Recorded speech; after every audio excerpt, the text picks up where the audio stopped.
kind of mental video and try to compress that into a few words or a few keystrokes. And it's necessarily going to be very lossy. Your ability to communicate is very limited by how fast you can talk and how fast you can type. And what we're talking about is unlocking that potential to enable you to communicate, like I said, thousands, perhaps millions of times faster than is currently possible. This is an incredibly profound breakthrough. This would be a fundamental change to what it means to be a human. So we're starting off with reducing human suffering, or addressing issues that people have, say if they've been in an accident or they have some neural disease that's degenerative, so they're losing capability to move their body, or some kind of injury, essentially. So enabling, our first product is called telepathy, and that enables someone who has lost the ability to command their body to be able to communicate with a computer and move the mouse and actually operate a computer with roughly the same dexterity, ultimately much more dexterity than a human with working hands. Then our next product is blind sight, which will enable those who have total loss of vision, including if they've lost their eyes or the optic nerve, or maybe have never seen, or blind, even blind from birth, to be able to see again. Initially low resolution, but ultimately very high resolution.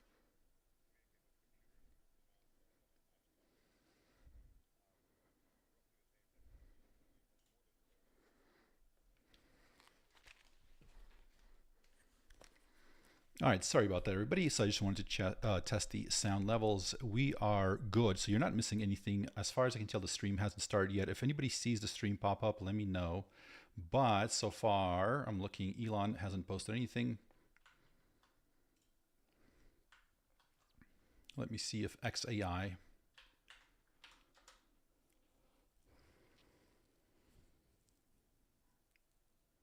Why is the live stream not up yet? Well, it's technically got like a minute or two before it's supposed to go live.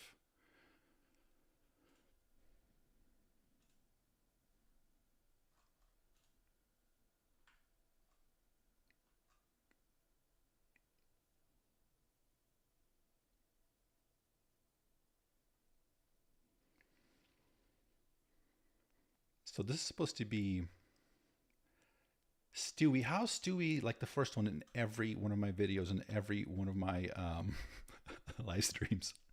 It's very impressive. And it's usually custom messages, so I know it's not automated. Testing. Is this not loud enough? The original stream, we're trying to find it here. I mean, it's supposed to start right now.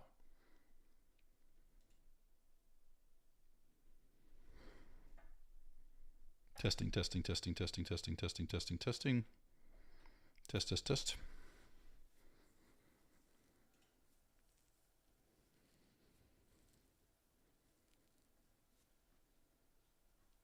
So some people are saying that maybe because of the whatever was happening earlier today that made the news with XAI being kind of crazy apparently, and inappropriate. I haven't seen it, but I saw a few news clips. So I will catch up on what's happening tomorrow, but I can't even really like report on it.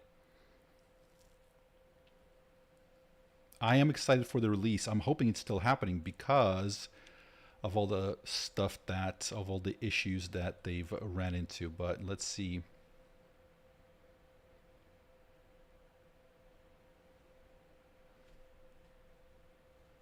Let me know if anybody sees anything on X about it. So I'm still not seeing it.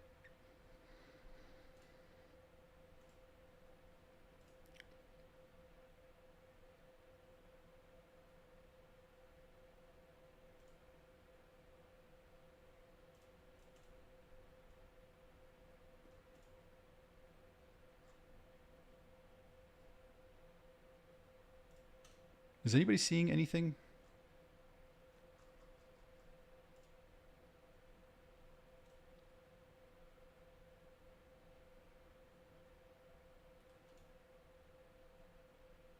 XAI tweet, stay tuned. Okay, cool. So at least we're getting some sort of a confirmation that everything's happening. Okay, yeah, 52 seconds ago, the Grok 4 live stream will begin soon. Stay tuned. Yeah, relax. We can wait. It's normal. Man, you never know. You never know.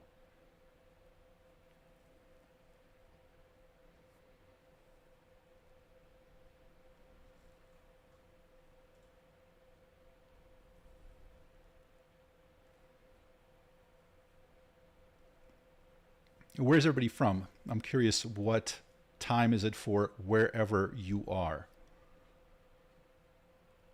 The volume is low. Volume, volume, volume, volume. Volume, volume, volume, volume.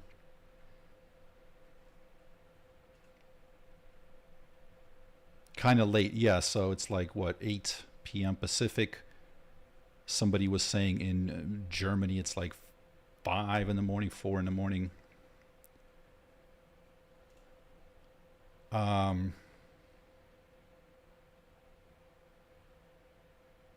Bee cows, there's no time here. Okay, well, whatever stuff you're on, congratulations. If time has ceased to exist and you live outside of time, that's pretty incredible. Tampa, 11:03. 5 a.m. in Amsterdam. Very cool. Colombia, 10 p.m. Florida, 11 p.m. 5 in Prague. That's awesome. 11:03, New York City. 4th Saturn cycle, Titan. Very good, very good. I love the sheer variety of answers we get. That's absolutely, absolutely incredible.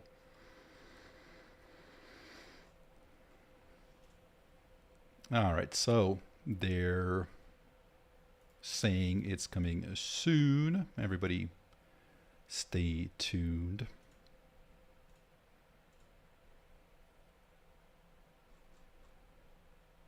I'm not sure if 8 p.m. from the Bay. It's so awesome to be in the Bay because everything is in the Pacific time zone, whatever. So 1 p.m. Sydney. Dang.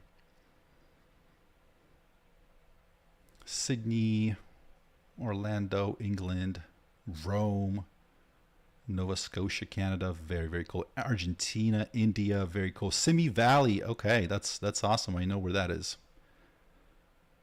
I mean, I know where most places that is. I just am more familiar with Simi Valley than probably some of the other places. All right, so still no news. This is the weirdest time, but Elon, I love how your name is Troll, by the way. That's excellent. But yes, thank you. Yeah, so Elon tends to release them pretty late, I think, because he works all day, and then he does them in the evening. He usually does his live streams in the evening. By the way, just so everybody's aware, YouTube streamed, there's a slight delay, like probably seconds, maybe 20 seconds or so. So if the stream starts, this one's going to be maybe like 20 seconds after it, 20, 30 seconds.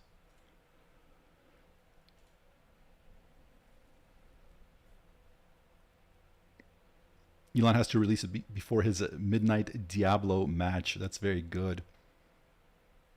Pizzy FPV, thank you so much. I appreciate that.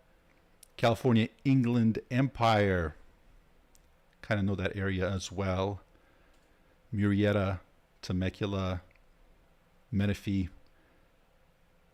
Used to work there for some time, building out some franchises back in the days. Russia, 6 a.m. Kiwi. Interesting. Very, very cool.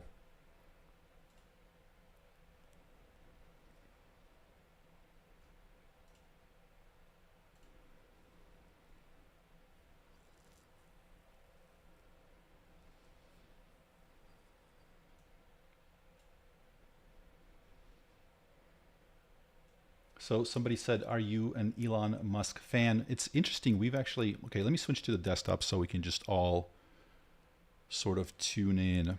All right, desktop mode. Desktop mode.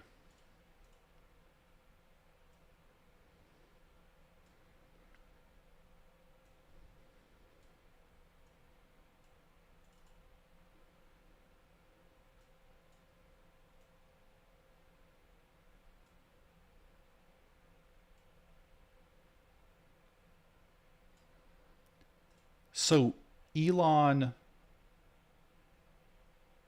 we talked about it last time. I mean, Elon's going to be a player and he's going to be somebody to sort of pay attention to, no matter what. So whatever our sort of like perception of him is he a good guy? Is he a bad guy?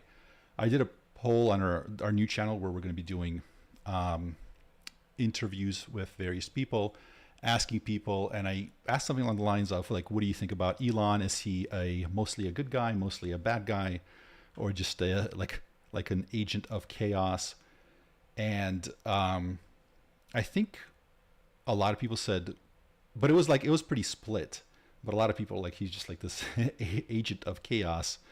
So he's got his goals that he's pursuing, and but the point I think is that you can't not pay attention to him because he is able to get stuff out there. With the Colossus Super Center, that's kind of a big deal. Give me 1 second. Let me just make sure. So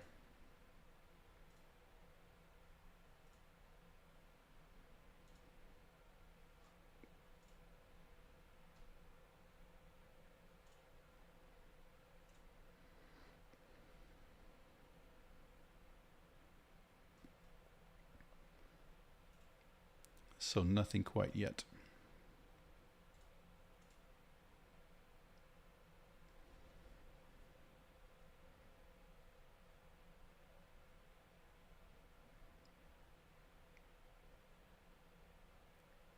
Oh, thank you so much. Physica Relativa. Thank you for the super chat. Hey man, I love your channel. Hate Elon. Midnight here in Brazil. Love Brazil. I actually got one close family member that when he retired moved to Rio and just really loved it, and just incredible place. So thank you so much. I really appreciate the donation, and totally, with Elon, I'm not here to push the conversation one way or another, just to do my best to present the sort of what I see as the AI side of things and the technology side of things. My Twitter username, if somebody was asking, is Wes Roth Money. Can I get it? There it is. If you can see it there in the bottom left. Yeah, please follow me on Twitter/X. I do a lot of just news as they come up, just really fast, posting stuff as it occurs, and every once in a while doing kind of more in-depth dives into stuff that's happening. Kanye no longer working on GROK 4. Apparently. Am I even a programmer? No, like I said before, I've never claimed to be. Software engineering has never been a full-time job, so I never had my 10,000 hours in, but I was always in the e-commerce space, working in tech, so I do a lot of work with code, but I've never done it full-time. To really get good at something, if you will, you have to, one, have some sort of training for it, mostly like school or something like that, and then you have to put in your time, full time, like working on it. I did not go down that path because I started building out e-commerce businesses and stuff like that, which, while initially when I started, like decade plus ago, it involved a lot more coding and technical stuff, but over time, a lot of the stuff that was no code got to be a lot better than the stuff that you could do coding. For example, if you're building a e-commerce platform or an e-commerce store now, you're not going to probably build your own custom solution because there's Shopify, which can be up and running in, you know, less than an hour, with Stripe as your credit card integration, or something like ClickFunnels if you need landing pages. With that said, I think that this is going to be a very interesting time because the ability to code and understand how to code is getting more and more sort of powerful with AI and various AI tools. So I think a lot more people are going to be trying to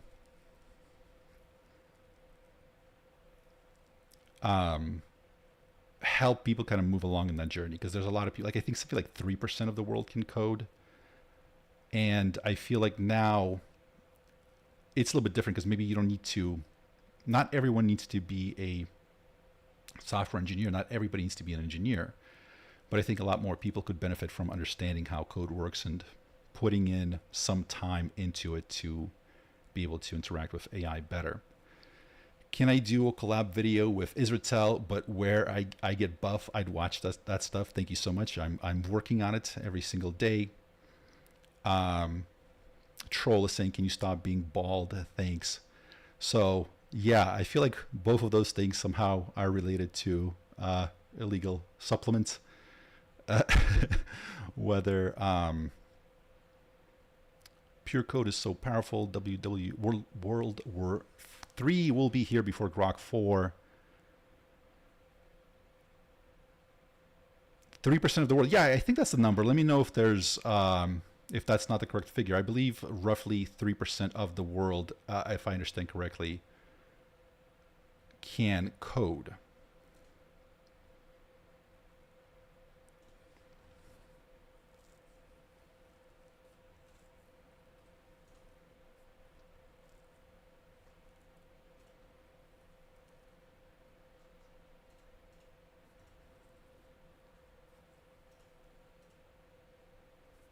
Yeah, what's happening?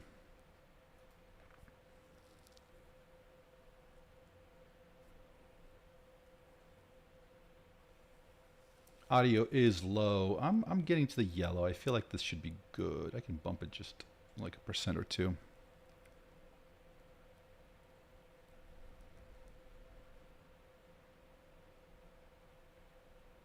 One percent can code. 3% might say that they can code. Yeah, that makes sense. I feel like 1% are probably people that are maybe masters, or again, like the people that have done it full time for years or a decade. You know, those are people that sort of have, maybe mastery is not the right word, but certainly proficiency, acquired some level of skill. So, all right, let me see what's happening here.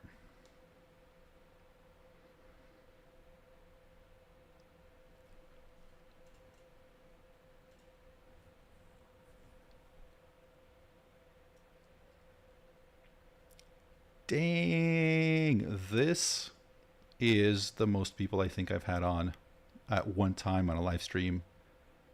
Thank you so much, everyone, for being here. Python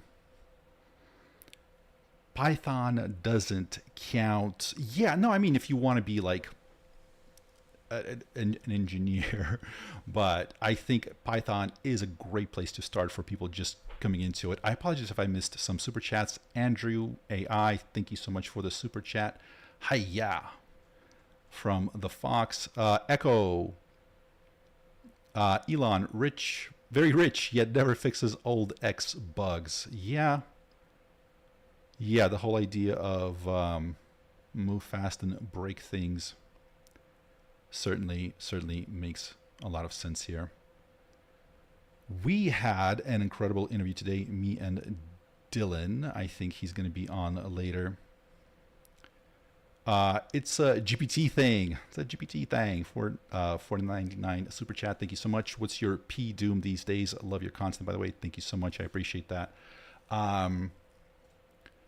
Yeah, I mean, I don't know if I like the idea of P Doom, and we've talked about it in some of the recent interviews that we did.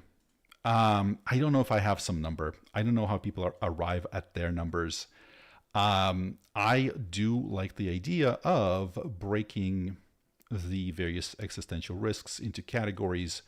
Like somebody jokingly said, yeah, okay, P Doom, but what's your P90, 1984? Like, the idea of like, with superintelligence, can we have some authoritarian government that can never be overthrown? That's something to be taken into account. Also, what's our X risk without, without some sort of an AGI or superintelligence? That's also has to be taken into account, right? Because it's not like we're going to live forever on a long enough time scale. Something might happen. And what if this could help prevent some of those potential issues? Oscar's saying, Sup West, what happened with the Pliny interview? Pliny, we chatted back and forth. I sent him over some questions. Actually, I should follow up. He's, he told me from the very beginning. I assume I'm pretty sure it's a guy. So yeah, so we're ready to hear back. To be fair, he from the very beginning, he's like, dude, I have so much stuff that he's doing, because he's doing a lot of stuff. So he's like, he doesn't know, he can't give me an exact date or anything like that. So, and I understood. I'm like, hey, I totally get it. So I sent him over some questions. We are looking to continue that at some point, because I'd love to talk to him. He's very, very interesting fella. Juan, thank you so much for the super chat. He's sending me warm greetings from Argentina. Viva la libertad, carajo. I hope I am saying that right. Thank you so much for sending that. I really, truly appreciate it. I have an editor that's in Argentina, from Argentina. He is incredible, amazing person. And I've never met him in real life, but I love him because he helps me get my videos out.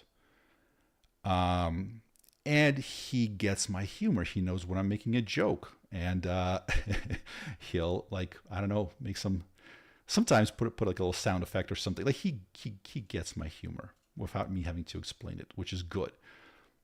Because, if you have somebody editing your videos for you and they don't get the humor, it could come across weird. Can come across off as weird. Let's see. Yeah, thank you so much, everybody, for being here. Of course, this is the time when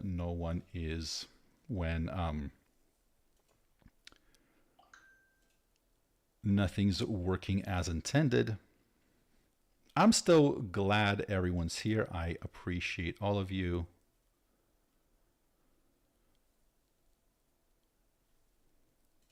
Let me see. I'm assuming that everyone else is also sitting there waiting without a live stream. Let me just double check here.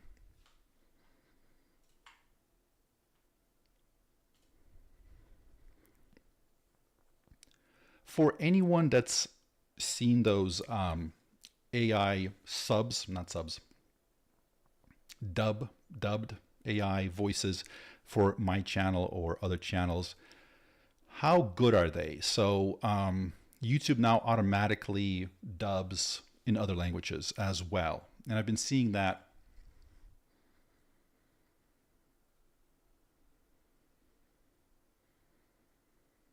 Yeah, so, and I've been seeing that in my feed as well.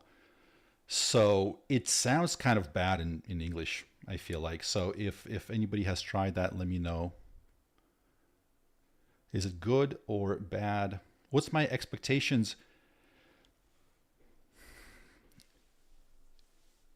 This has to be big. This has to be a big jump forward. And based on I guess we saw some of the benchmarks that supposedly looked good. I didn't really pay attention just because we don't know if they're real or not, or they're placeholders or what, but Um, yeah, I mean, if AI cures baldness and makes you jacked, who wouldn't take it? I'm sure most men would take those pills and a few other pills. I assume there's no side effects. If AI tells Robert Newton, thank you so much for the super chat. Robert is asking, where's the cake?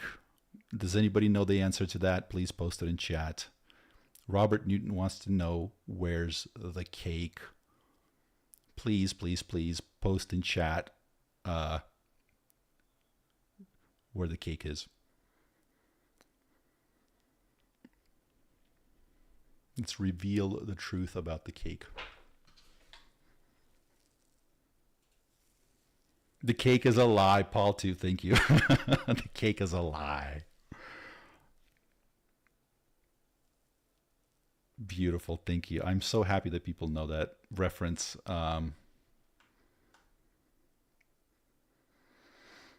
For people that are not familiar, that is from the excellent.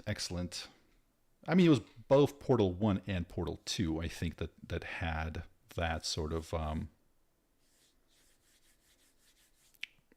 theme, meme, whatever it is. Am I going to live stream when GPT-5 rolls out? Absolutely. What are my expectations? It better be good. If it's a little bit of an improvement, it would kind of be scary because of the sheer amount of compute that they're throwing at this thing. So generally how the notations are, the numbers, my understanding is how it's supposed to be is every 0.5 increase in the number. So like the jump from GPT-4 to GPT 4.5 is supposed to be a 10x increase in how much compute they've used. Not effective compute, not any algorithmic improvements, but rather, just the sheer amount of hardware hours that they're throwing at it and type of hardware that they use, aka compute, basically. So, if this is GROK 4 and we're using the Colossus Center, that's one of the biggest, it is the biggest, I think, right? And they're constantly adding to it because I think they started with a certain amount and they're going to like double it over time. So my take is this: either it's incredible, which I'm hoping for.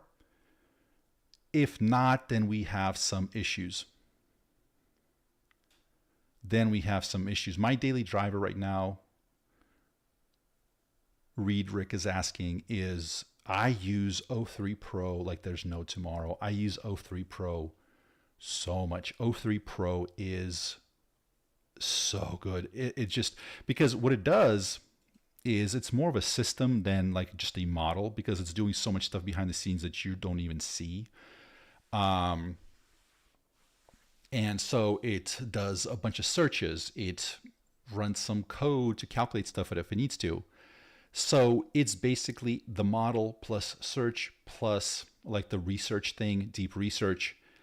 And I've been using it for everything. It's been blowing me away. There's one thing where I just struggled with.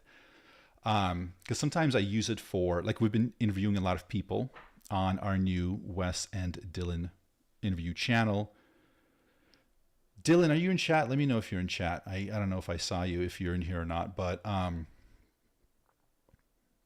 basically we've been interviewing a lot of people, and I do a lot of my research with O3 Pro. What have they done? What do they believe? What are good questions to ask? Their contact information. It's really good at finding all their contact information. Like, I probably shouldn't even be talking about this on a live stream. We got a lot of people on here.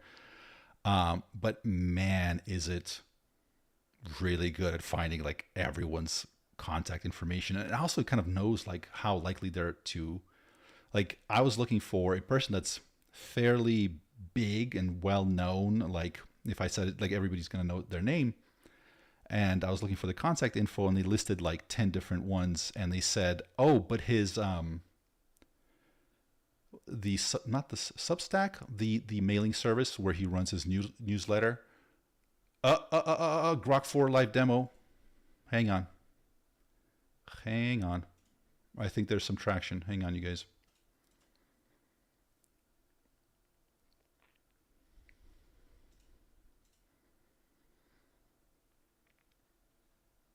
Anyways, it launched. It figured out that there might be better places to get a hold of him, based because he tends to answer those things.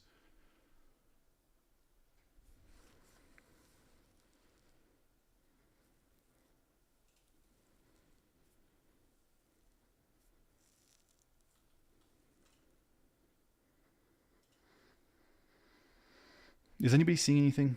Oh yeah, multimodal. Does it have video? So nope. So still, I'm not seeing it. I thought that there was something. 1 second. So what's...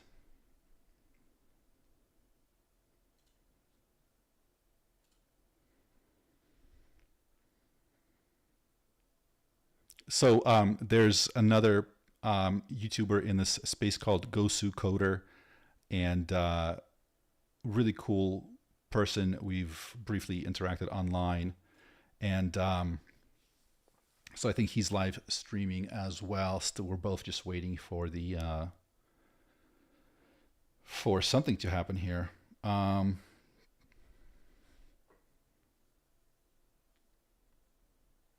Keep streaming for the good of us, except the ones who are dead. Yes. Bernardo Donatio, thank you so much for the super chat. Great reference. Yeah, that song at the end of, I don't know if it was Portal or Portal 2. I think it was Portal or 2, but excellent. Do science. I'm trying to remember how it starts, but it's like, yeah, keep doing science for all of us except the ones who are dead. Greg Madison, thank you so much for the super chat. Gingerbot 5000. Love your content, Wes. Interested in interviewing more AI artists. I'm well connected. I think it benefit both sides. Yes. Do you want to reach out to me on... Yes. So the answer is yes. We are trying to set up an interview with one. So Portal 1, people are saying. We're trying to set up an interview with a very big artist that's like millions of subscribers on YouTube and very well known outside of it, to talk about kind of the intersection of AI and art, because that's a contentious topic. There's a lot of negative emotion there, and he's got a story that will kind of like blow you away. I feel like I couldn't believe it how much hate there is, not from everybody, but in the artist community as it relates to AI, is kind of crazy. So Gingerbot 5000, let me make a note here. Let me post some info in chat, and if you can reach out,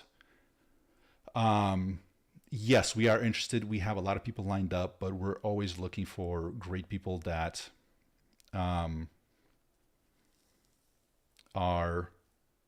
have interesting insights and interesting things in this space.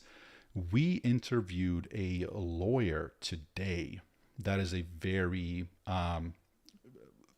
very smart lawyer, kind of in the area of AI law, like AI copyright, trademarks, stuff like that. Tobias Blacksley, thank you so much for the super chat.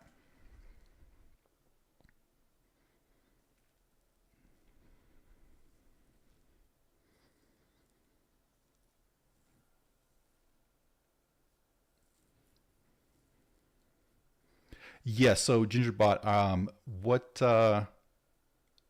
so AI artists, people that use AI, or artists, I guess AI artists means people that use AI to produce art. Let me know what you mean. But either way, I'd love to kind of, if you think it would be interesting for the audience, let us know, and we'll we'll talk about it. So yeah, so this is just a regular lawyer that has a lot of background in copyright and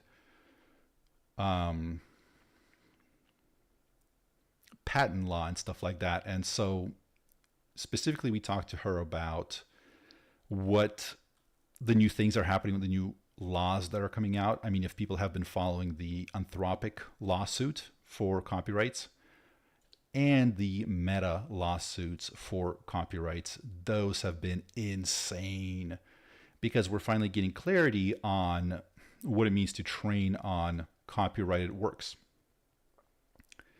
Because a lot of people are saying, that these models are being trained on copyrighted content, which is true, but it doesn't quite mean what you think it means, because it doesn't mean that it's breaking the copyright law. In fact, as you'll see in the interview, which we hope to put out soon, it's wild how different these judges look at certain things. It's pretty wild. It's a weird time to be alive. I'll just say that.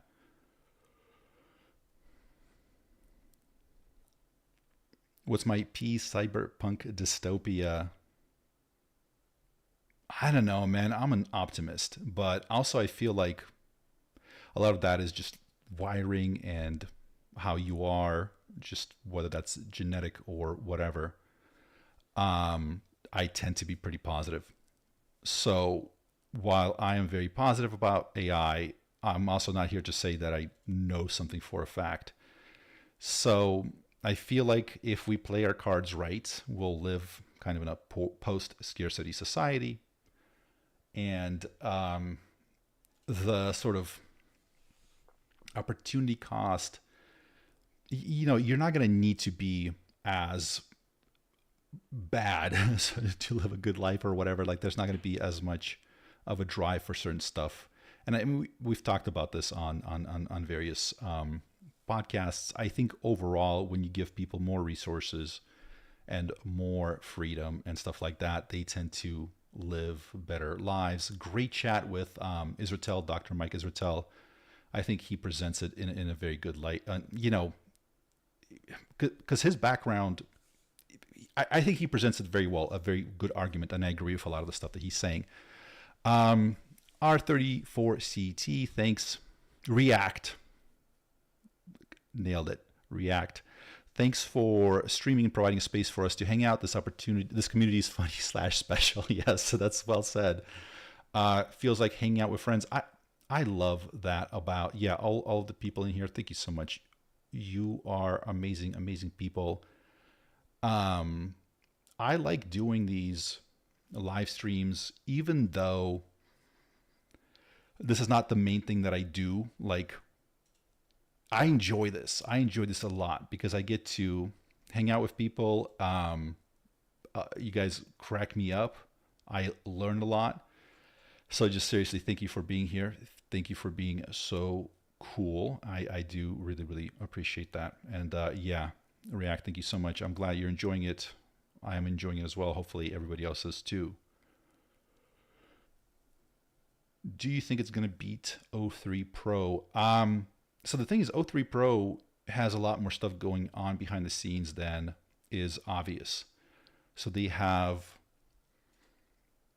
a lot of tools baked in that you don't see. There's like these telltale signs, and they hid a lot of the chain of thought, so you don't even know kind of what's happening. So it's going to be hard to tell. But it will be interesting to see, like, if it's as powerful as like the O3 model, then with the right sort of suite of tools, it could be powerful than the O3, better than the O3 Pro.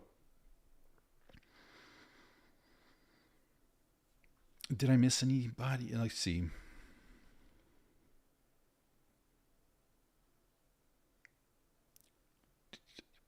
Wandering Joy saying, Mike is terrific. Glad to see that conversation. Mike, I followed him for some of his fitness stuff. I just love just hearing him ramble. And it was so incredible just talking to him in person. Because in the beginning, It's a whole thing, but it was, we were a little bit slow to warm up, but once we got going, oh man, it was incredible. He's just like he's on camera, like there's no filter. He's just the same way that he's on, on his videos. That's the way that he's in person, and that's the way that he was. Somebody saying Elon got arrested. I'm gonna say no, or I don't know. Let me, maybe I'm missing something. I'll check the news in a second. I'm not gonna believe it till I see it. Yeah, Gingerbot. Yeah, give me one. So thank you so much. I sorry that you have to keep doing this. Will Grok 4 be demoed in a Tesla bot tonight? I don't know. Have anybody tried the robotaxi yet? I haven't. How awesome or not awesome is it? Let me know.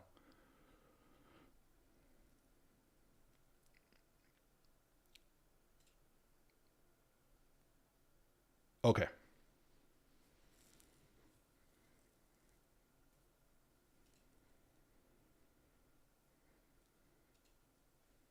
Give me a second because I do want to. It's canceled. I feel like you all are messing with me now. Saying stay tuned, but that was 37 minutes ago. Yeah, I'm not seeing it yet.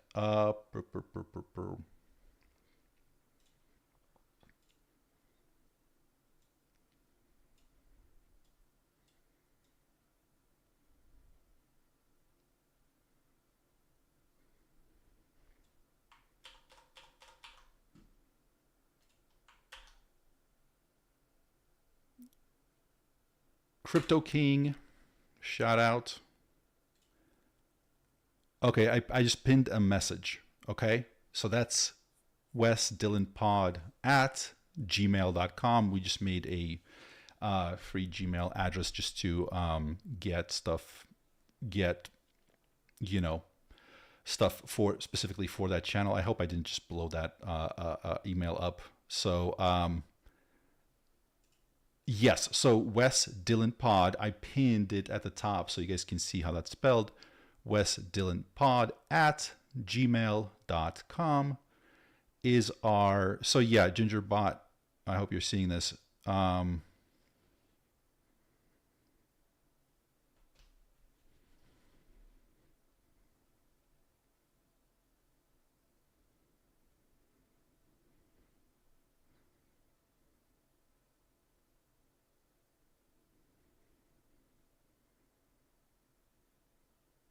Jimmy Apples, are you in here? Is it just me? It's a picture, not a stream. Yeah, no, we're still waiting. So as you can see here, so here's XAI. So they tweeted, can you see that? The Grok 4 live stream will begin soon. That was 38 minutes ago. So we're just chilling.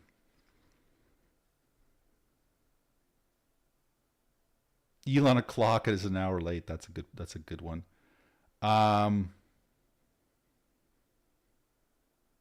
Yeah, okay, Gingerbot, thank you.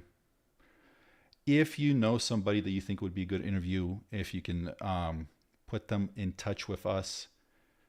We are specifically in the beginning. So there was Troll, and now there's Troll Wave. Wow. Okay, great. Thank you. They're multiplying. Trolls are multiplying. Thank you. What was I talking about? Jimmy Apples, if you're in the chat, just, I don't know. Yeah, give us some hint. Give us a hint that you're in here, buddy.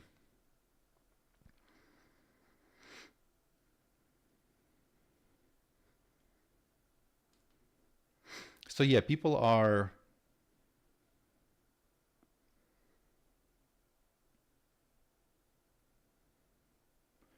Yeah, there's like a Grok 4 live demo, but is that real? The cake is a lie. Okay, thank you. Gregory saying on a scale of 1 to 10, I expect it to be like an 8 or a 9. If not, we have a problem.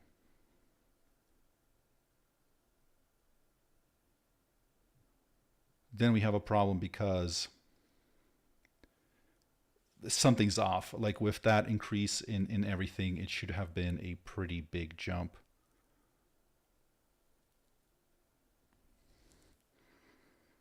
Who do I think Jimmy Apple is in real life? I was, for a second there, I thought it was Sama himself, but then some stuff that was said that maybe not so much. It's got to be somebody. It's somebody that knows a lot, man. It's somebody that knows a lot about what's happening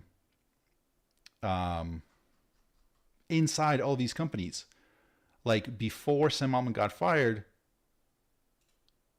Jimmy Apple's tweets like, "Oh yeah, like the situation really changed at OpenAI. Some ride or die employees are like not happy."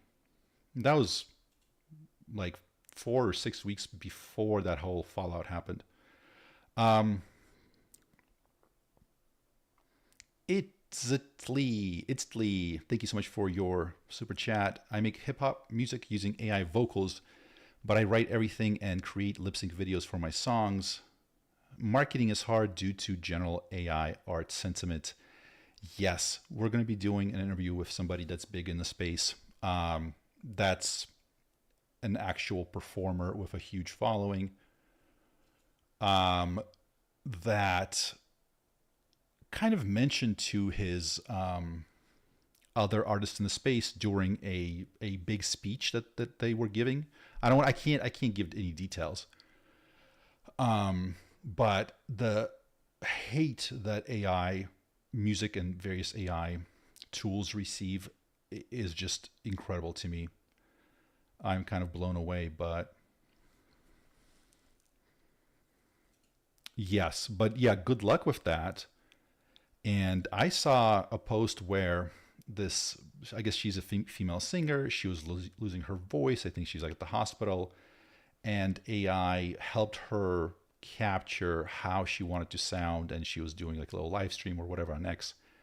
And like, I mean, she just broke down crying like a young woman, probably in her 20s. And I think she was sick or some sort of a disease or something that affected it. And the fact that, that gave her the ability to continue performing and getting her art out there is, I think, a beautiful thing. I saw the interview with,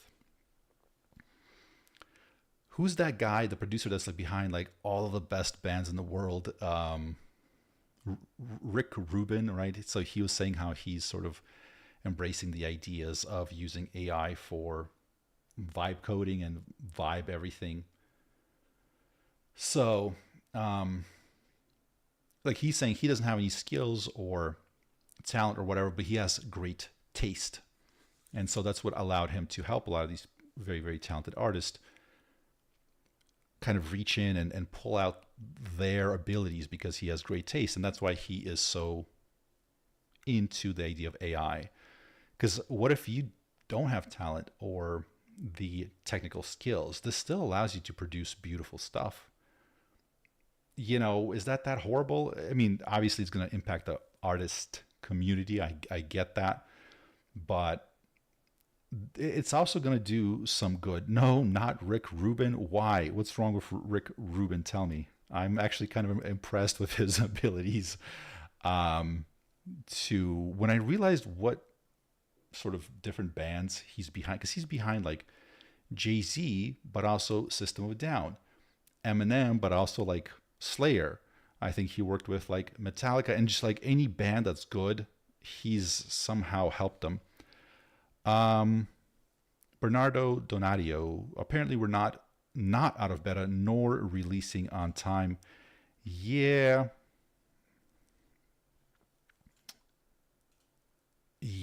what is up? I'm not sure why this is happening. This is highly embarrassing because, man, this is my biggest live stream I've ever had. Thank you so much, everyone, for being here. I feel like I need to constantly apologize. It's not my fault. It's not my fault. Let's see. Let me catch up a little bit. So somebody said,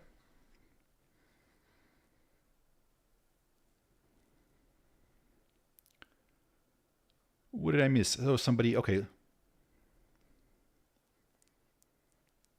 Rick Rubin is not a great mixer / mastering engineer. He wrecked Californication. Interesting. What does everybody think about Californication? Good or bad? The song. Rick Ross, not quite. Rick Ross is always hustling. Every day he's hustling. Rick Rubin just chilling out. He's not hustling. Read my previous chat, Jake, though. Curious about your interview. Post it again. Post it again.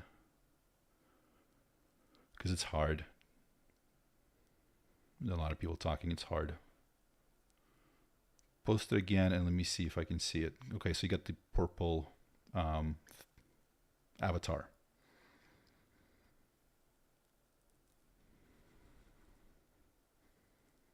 Grok 4 pricing up.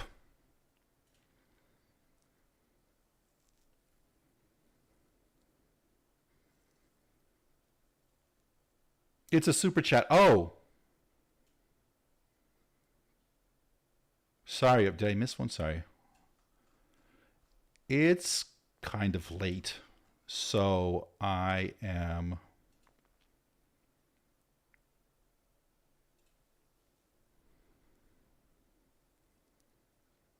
Oh, okay, I see it. Yeah. So I'm in the music industry, and bringing up AI music stuff is like mentioning the devil. It's about to disrupt the industry like Napster. Yes. It's going to be weird. And yeah, so we're releasing the interview with the attorney.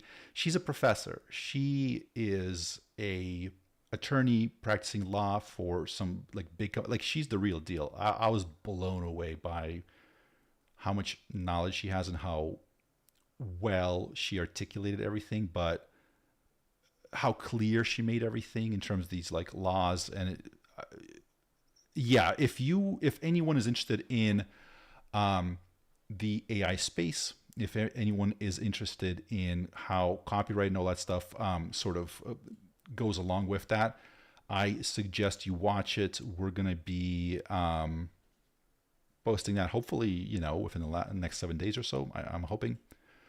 So, because number one, these last two cases that happened with Meta and Anthropic are really shining some light onto where this whole thing is going.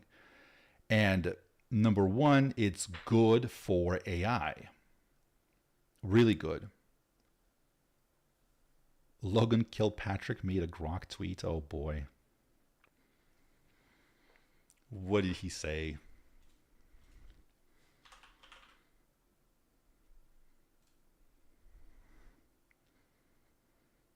Oh yeah, he's just saying if you need something to do while you wait, go to Google AI Studio.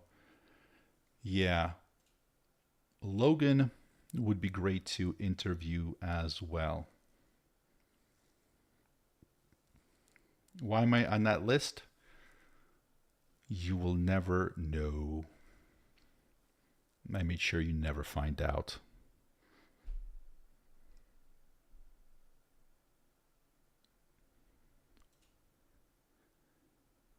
Californication is legendary. Yeah, everybody's spamming X, just waiting for this stuff to get released.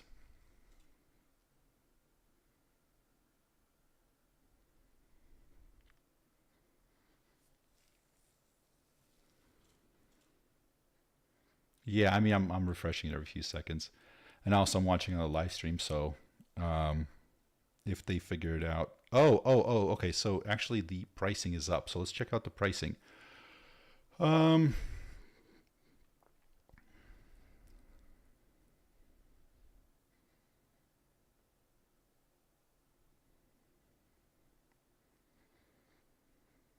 Have benchmarks been released? Let's check it out because there were some placeholder ones. So I don't know if they were legit or not, but if they are, then they are looking very, very good.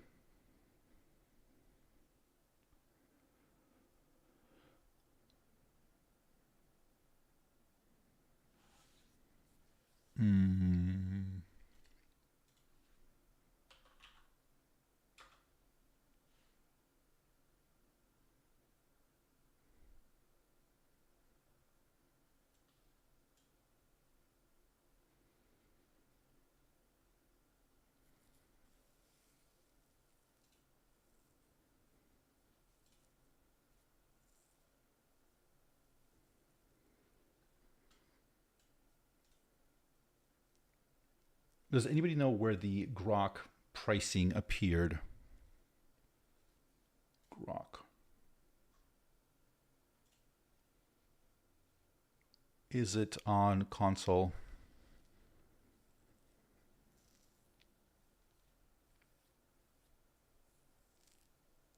Yeah, somebody's saying they have a project due tomorrow. Yeah, this is, I have something to do in the morning, and I feel like, forget that at this point. It might not be happening. Okay, so testing news catalog.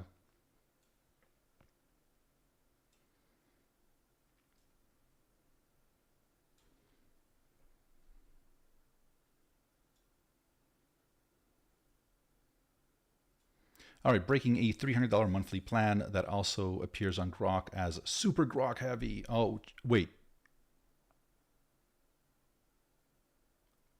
3,000 a year is Super GROK Heavy. Wow. Voice with vision for Super GROK. Voice with vision. Aurora image model. I wonder what Aurora image model is because they used to do Flux.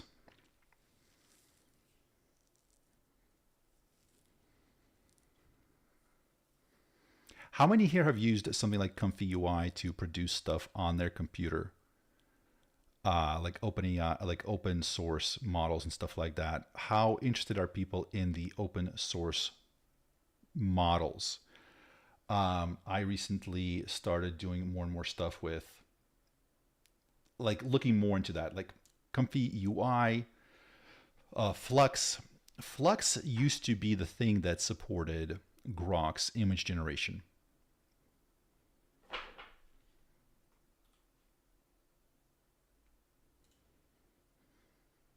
So here's the GROK 3 live demo. So this is where it's going to be. But we're not quite there yet. Yes, people are saying yes. Oh, very, very cool. Okay. Yeah, I'm going to start doing some more tutorials and stuff. Very, very cool. Yeah. Because that's one thing where I didn't do it just because it takes time to do tutorials. But man, I feel like more people need to be using that stuff and engaging with the open source ecosystem at the very least. Well, plus like Comfy UI is now if you want to install it locally, super easy. It got so easy. It's just, if you have like a Windows and NVIDIA GPU, it's just a super easy installation. They had in June announced their new context. So today I was trying the Flux context dev mode, and that was very, very good.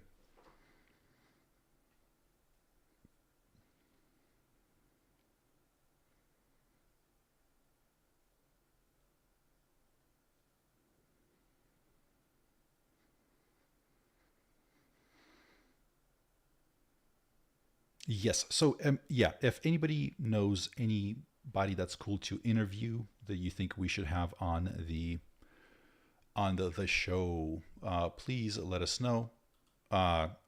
Pinned comment above, it says Wes Dillon Pod.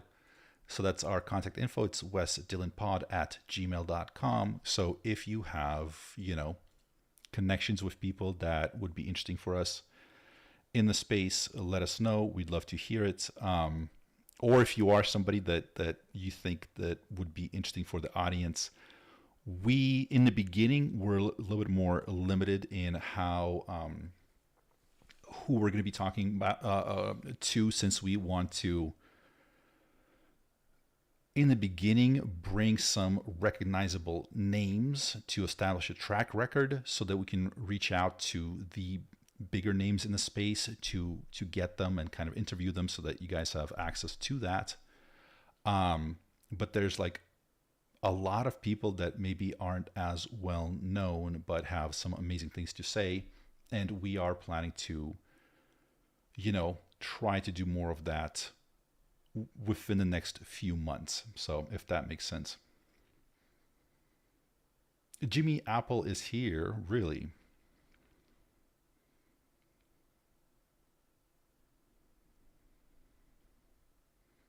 You'd know Jimmy, yeah. Please type the email. So it's I posted it. That's the first part, and then just at gmail.com.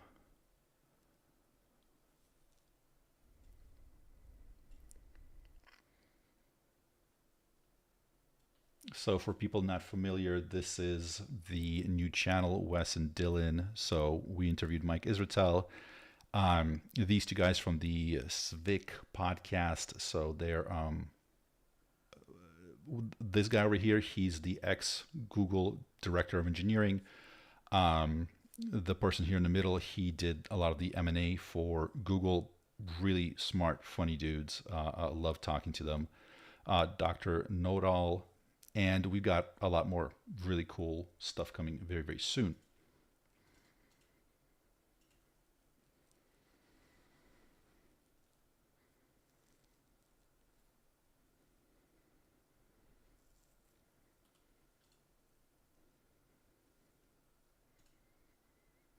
So no Grok 4 yet.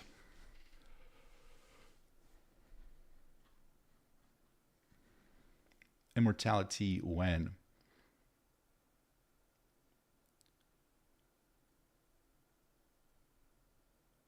The stream hasn't started yet. Julia McCoy. Oh yeah, we should talk to her for sure. Yes. Yeah, we talked to David Shapiro. Sorry, Michael. But yeah, we talked to David Shapiro. So we should be able to get Julia Rory Singh at Jimmy Apple's.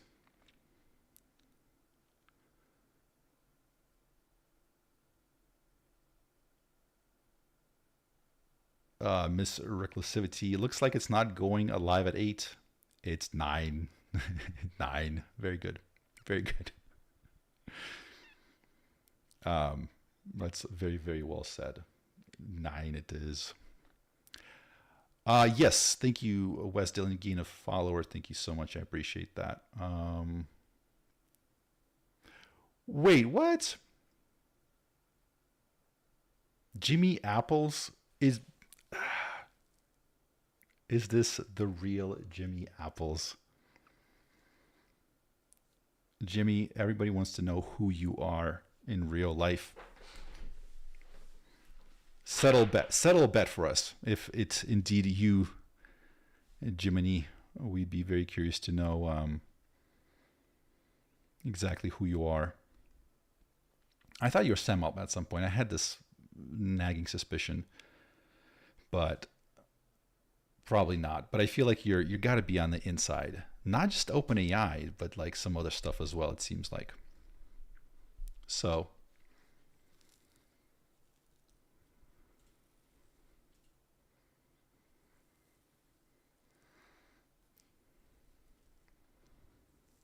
They don't have control of Grok 4. It escaped. It's running around the block. And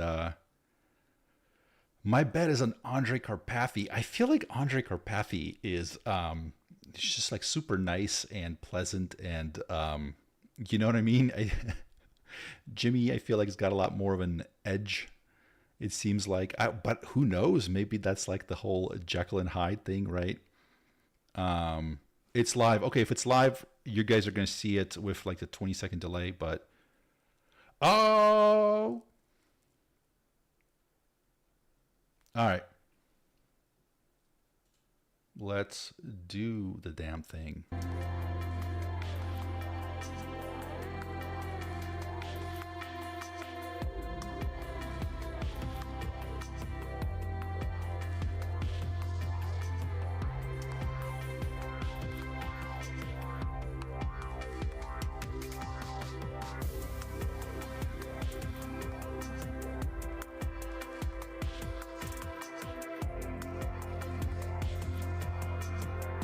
Let's go.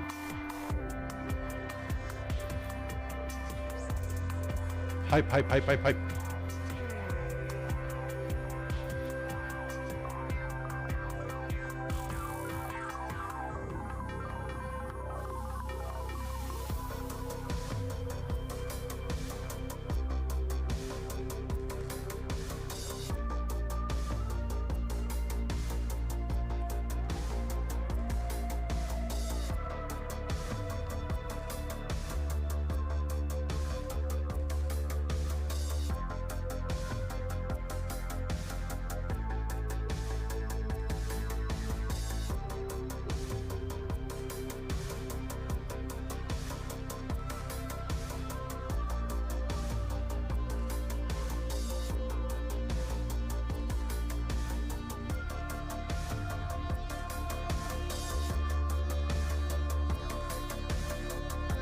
Yeah, everybody get refreshments. Last chance.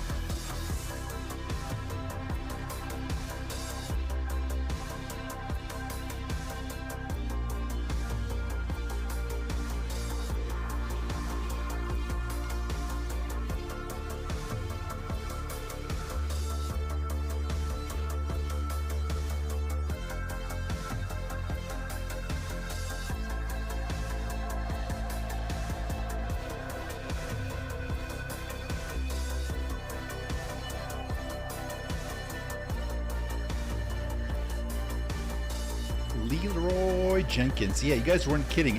It wasn't at 8. It's at 9.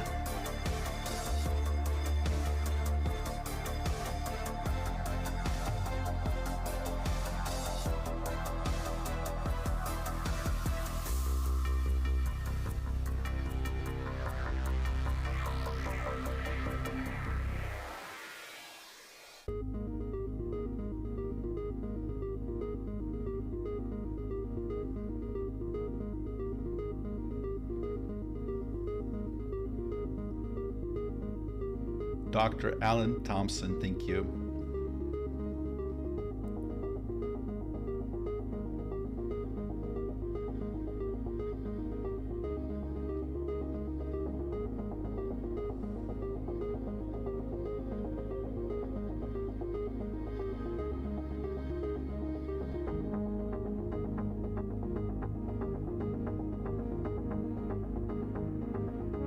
Oh yeah, I reached out to him. I believe I covered one of his posts in my video. Raul, I don't think so. If it's like the Star Trek teleporter, I don't think so. I think you die. And then it's a copy of you.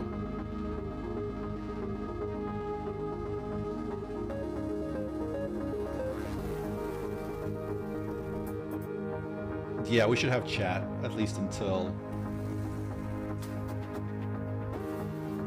this starts. Yeah, I have to text Elon and be like, dude, what's up? We're waiting.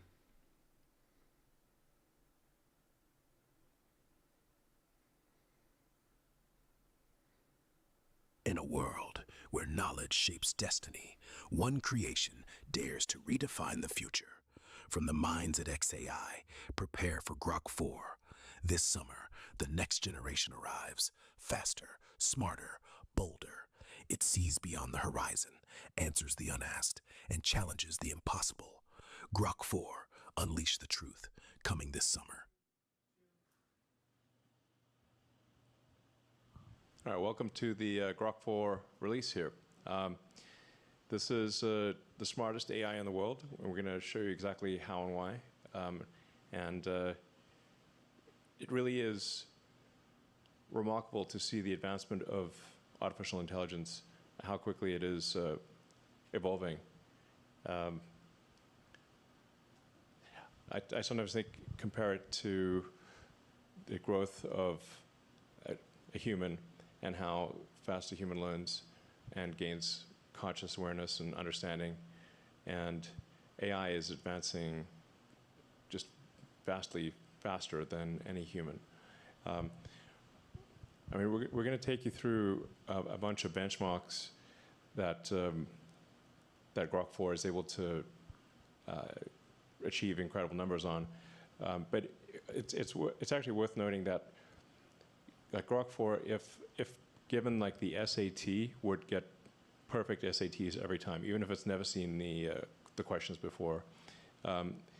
And if even going beyond that to say like graduate student exams like the GRE, it will get near perfect results in every discipline of education. So from the humanities to like languages, math, physics, engineering, pick anything, and we're talking about questions that it's never seen before. These are not on the internet, and Grok 4 is smarter than almost all graduate students in all disciplines simultaneously. Like, it's actually just important to appreciate that's really something. And the reasoning capabilities of Grok are incredible. So there's some people out there who think AI can't reason, and look, it can reason at superhuman levels. So, yeah, and frankly, it only gets better from here. So we'll take you through the Grok 4 release, and show you like the pace of progress here. Like, I guess the first part is like in terms of the training, we're going from Grok 2 to Grok 3 to Grok 4. We've essentially increased the training by an order of magnitude in each case. So it's 100 times more training than Grok 2, and that's only going to increase. So it's frankly, I mean, I don't know. In some ways, a little terrifying, but the growth of intelligence here is remarkable. Yes. It's important to realize there are two types of training compute. One is the pre-training compute. That's from Grok 2 to Grok 3. But from Grok 3 to Grok 4, we're actually putting a lot of compute in reasoning in RL. Yeah, and just like you said, this is literally the fastest moving field. And Grok 2 is like the high school student by today's standard. If you look back in the last 12 months, Grok 2 was only a concept. We didn't even have Grok 2 12 months ago. And then by training Grok 2, that was the first time we scale up like the pre-training. We realized that if you actually do the data ablation really carefully, and the infra, and also the algorithm, we can actually push the pre-training quite a lot by amount of 10x to make the model the best pre-trained base model.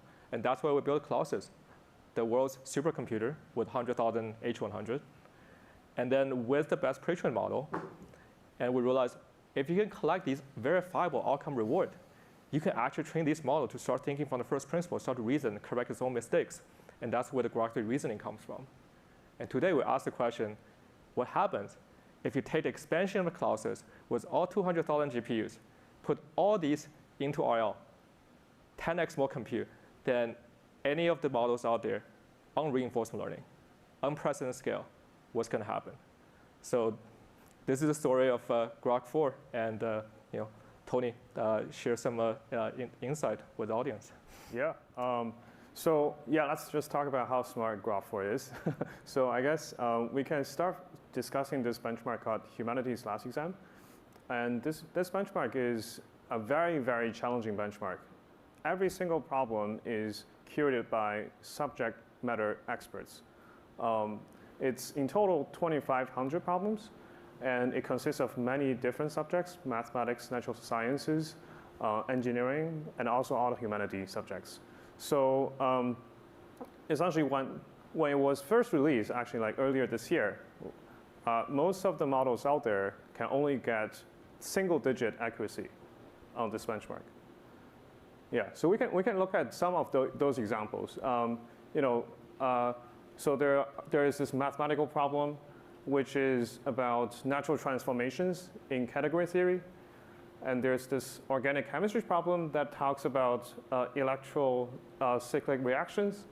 And also there's this linguistic problem that tries to ask you about distinguishing between closed and open syllabus from a Hebrew source text. So you can see also it's a very wide range of problems. And every single problem is PhD or even advanced research level problems. Yeah, I mean, there are no humans that can actually answer these, can get a good score. I mean, if you actually say, like, any given human, what's the best that any human could score? I mean, I'd say maybe 5% optimistically. Yeah. So this is much harder than what any human can do. It's incredibly difficult. And you can see from the types of questions. Like, you might be incredible in linguistics or mathematics or chemistry or physics or any one of a number of subjects, but you're not going to be at a postgrad level in everything. And GROK 4 is a postgrad level in everything. Like, it's just, some of these things are just worth repeating. Like, GROK 4 is postgraduate, like PhD level in everything. Better than PhD, but like most PhDs would fail. So it's better that said, I mean, at least with respect to academic questions, I want to just emphasize this point. With respect to academic questions, GROK 4 is better than PhD level in every subject, no exceptions. Now, this doesn't mean that at times it may lack common sense, and it has not yet invented new technologies or discovered new physics, but that is just a matter of time. Mm-hmm.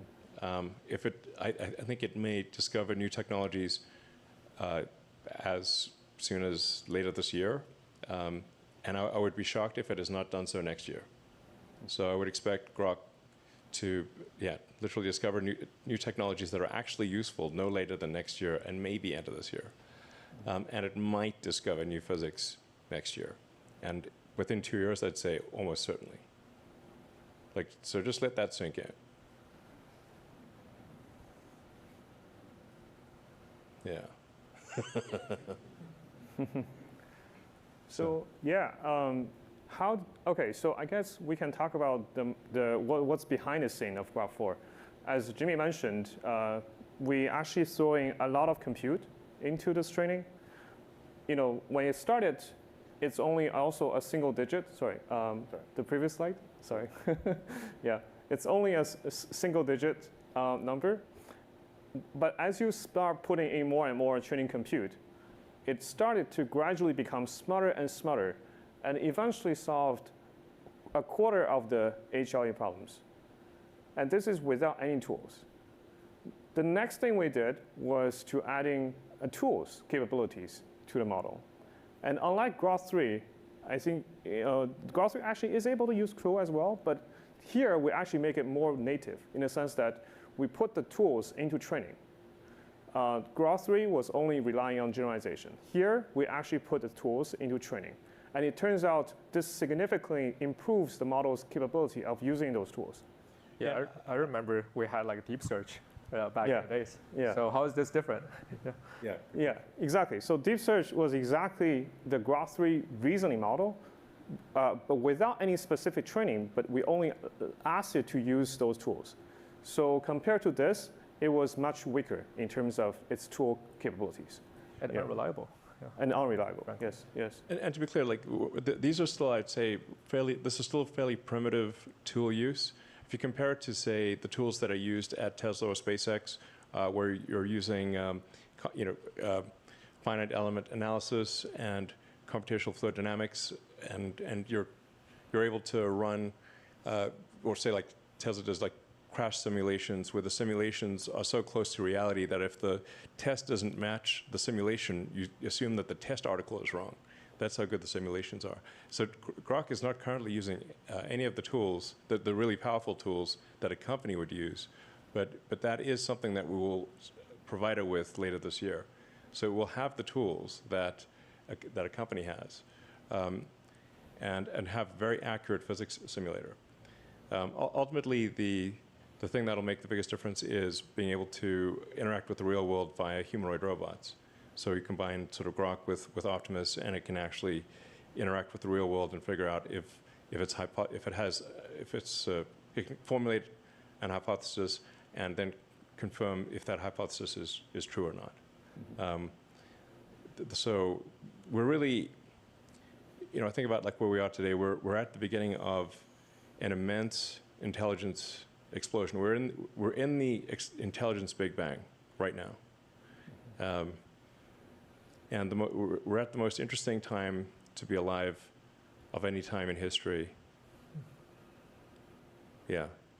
Now that said, we need to make sure that the AI is a good AI, good Grok. And the thing that I think is most important for AI safety, at least my biological neural net tells me, the most important thing for AI is to be maximally truth-seeking. So this is a very fundamental. Like you can think of AI as this super genius child that ultimately will outsmart you, but you can still instill the right values and encourage it to be sort of, truthful, I don't know, honorable, good things like the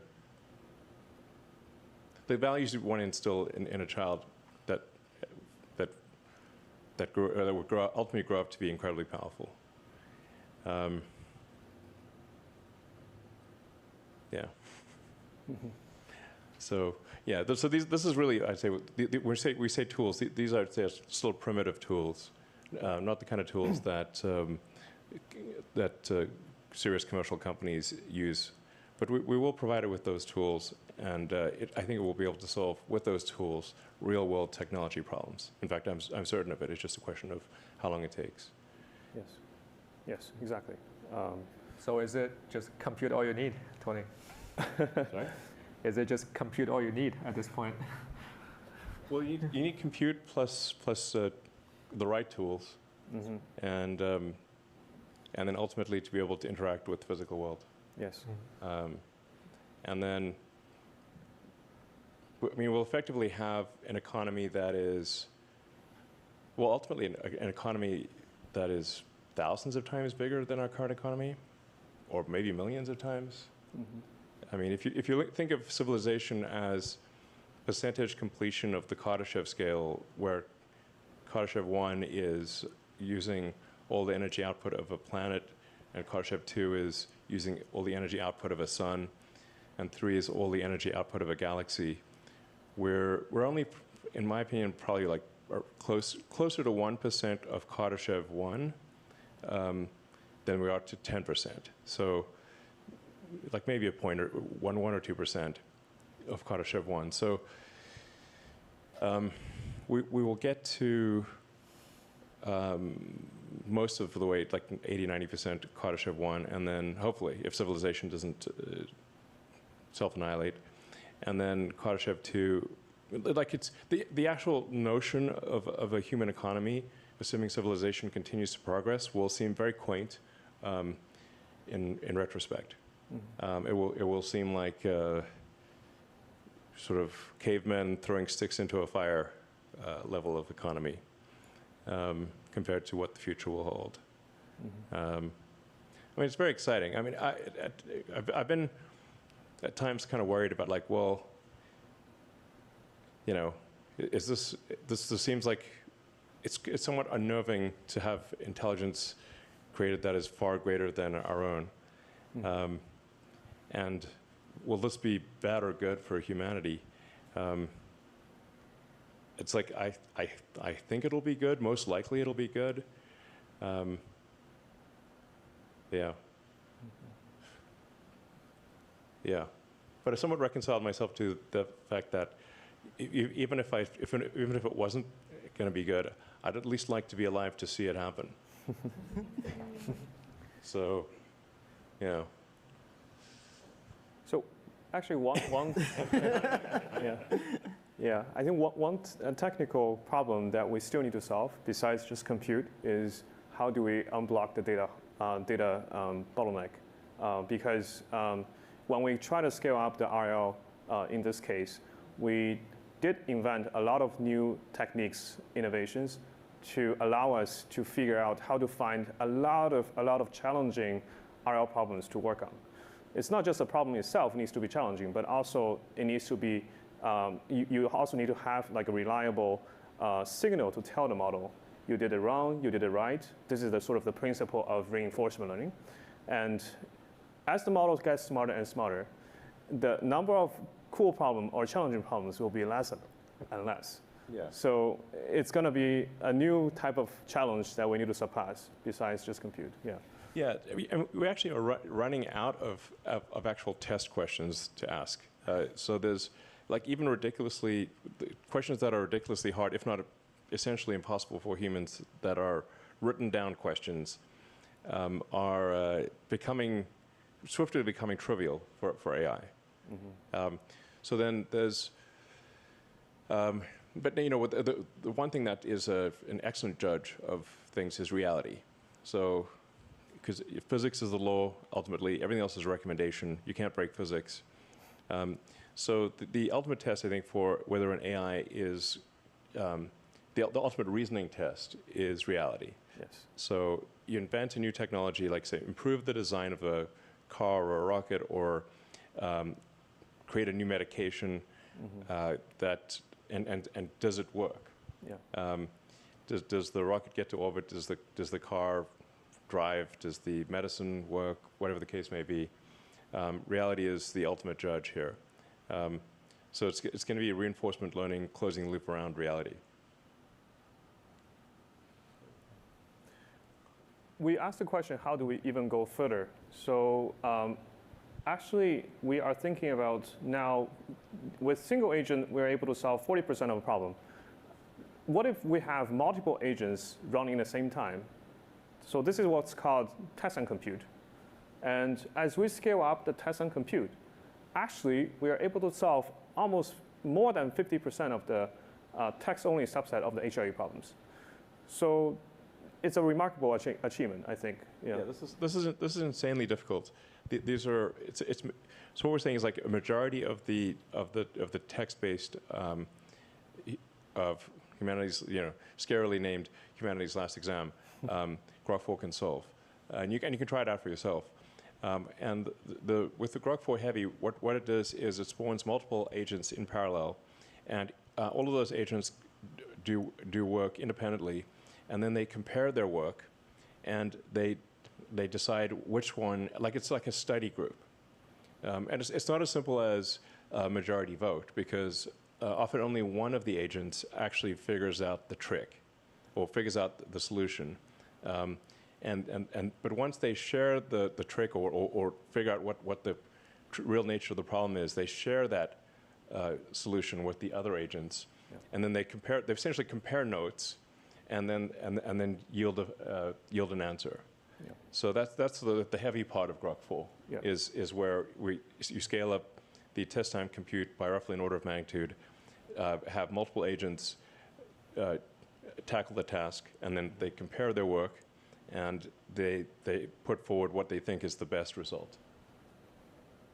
Yeah, so we will introduce Grok 4 and Grok 4 Heavy. Sorry, can you click the next slide? Sure. Yes. So basically, Grok 4 is a single agent version, and Grok 4 Heavy is the multi-agent version. So let's take a look how they actually do on those exam problems, and also some real life problems. Yeah. So we're going to start out here, and we're actually going to look at one of those HLE problems. This is actually one of the easier math ones. I don't really understand it very well. I'm not that smart, but I can launch this job here, and we can actually see how it's going to go through and start to think about this problem. While we're doing that, I also want to show a little bit more about like what this model can do and launch a Grok 4 Heavy as well. So everyone knows Polymarket. It's extremely interesting. It's the seeker of truth. It aligns with what reality is most of the time. And with Grok, what we're actually looking at is being able to see how we can try to take these markets and see if we can predict the future as well. So as we're letting this run, we'll see how Grok 4 Heavy goes about predicting the the World Series odds for like the current teams in the MLB. And while we're waiting for these to process, we're going to pass it over to Eric, and he's going to show you an example of his. Yeah. So I guess one of the coolest things about Grok 4 is its ability to understand the world and to solve hard problems by leveraging tools like Tony discussed. And I think one kind of cool example of this, we asked it to generate a visualization of two black holes colliding. And of course, it took there are some liberties. It's, in my case, actually pretty clear in its thinking trace about what these liberties are. For example, in order for it to actually be visible, you need to really exaggerate the scale of the waves. And yeah, so here's like, this kind of in action. It exaggerates the scale in like multiple ways. It drops off a bit less in terms of amplitude over distance, and but yeah, we can kind of see the basic effects that are actually like correct. It starts with the in spiral, it merges, and then you have the ring down, and like this is basically largely correct. Modulo some of the simplifications that need to do. It's actually quite explicit about this. It uses like post-Newtonian approximations instead of actually like computing the general relativistic effects at like near the center of the black hole, which is incorrect, and will lead to some incorrect results. But the overall visualization is is basically there. And you can actually look at the kinds of resources that it references. So here it actually, it obviously uses search. It gathers results from a bunch of links, but also reads through a undergraduate text in analytic gravitational wave models. It reasons quite a bit about the actual constants that it should use for a realistic simulation. It references, I guess, existing real-world data, and it's a pretty good model. But like actually going forward, we can give it the same model that physicists use, so it can run the same level of compute that so leading physics researchers are using, and give you a physics accurate black hole simulation. Exactly. Just right now is running in your browser, so. Yeah, this is just running in your browser. Yeah, so exactly. Pretty simple. So swapping back real quick here, we can actually take a look. The math problem is finished. The model was able to, let's look at its thinking trace here, so you can see how it went through the problem. I'll be honest with you guys, I really don't quite fully understand the math, but what I do know is that I looked at the answer ahead of time. And it did come to the correct answer here in the final part here. We can also come in and actually take a look here at our World Series prediction. And it's still thinking through on this one. But we can actually try some other stuff as well. So we can actually like try some of the X integrations that we did. So we worked very heavily on working with all of our X tools and building out a really great X experience. So we can actually ask, the model, find me the XAI employee that has the weirdest profile photo. So that's going to go off and start that. And then we can actually try out, let's create a timeline based on X post detailing the changes in the scores over time. And we can see, all the conversation that was taking place at that time as well. So we can see who are the, announcing scores and like what was the reactions at those times as well. So we'll let that go through here and process. And if we go back to, this was the Greg Yang photo here. So if we scroll through here, whoops. So Greg Yang, of course, who has his favorite photograph that he has on his account. That's actually not how he looks like in real life, by the way, just so you're aware. But it is quite funny. But it had to understand that question. Yeah. Which is that's the wild part. It's like it understands what is a weird photo. What is a weird photo? Yeah. What is a less or more weird photo? It goes through, it has to find all the team members, it has to figure out who we all are. It, Right. Searches This X. is without access to the internal XAI personnel logs. It's literally looking at just at the internet. Exactly. So you could say like the weirdest of any company. Yeah. To be clear. Exactly. And we can also take a look here at the question here for the humanities last exam. So it is still researching all of the historical scores, but it will have that final answer here soon. But we can, while it's finishing up, we can take a look at one of the ones that we set up here a second ago. And we can see, like, it finds the date that, like, Dan Hendricks had initially announced it. We can go through, we can see, OpenAI announcing their score back in February. And we can see, as progress happens with, like, Gemini, we can see, like, Kimi, and we can also even see, the leaked benchmarks of what people are saying is, if it's right, it's going to be pretty impressive. So pretty cool. So yeah, I'm looking forward to seeing how everybody uses these tools and gets the most value out of them. Yeah, it's been great. Yeah, and we're going to close the loop around usefulness as well. So it's like, it's not just book smart, but actually practically smart. Exactly. All right.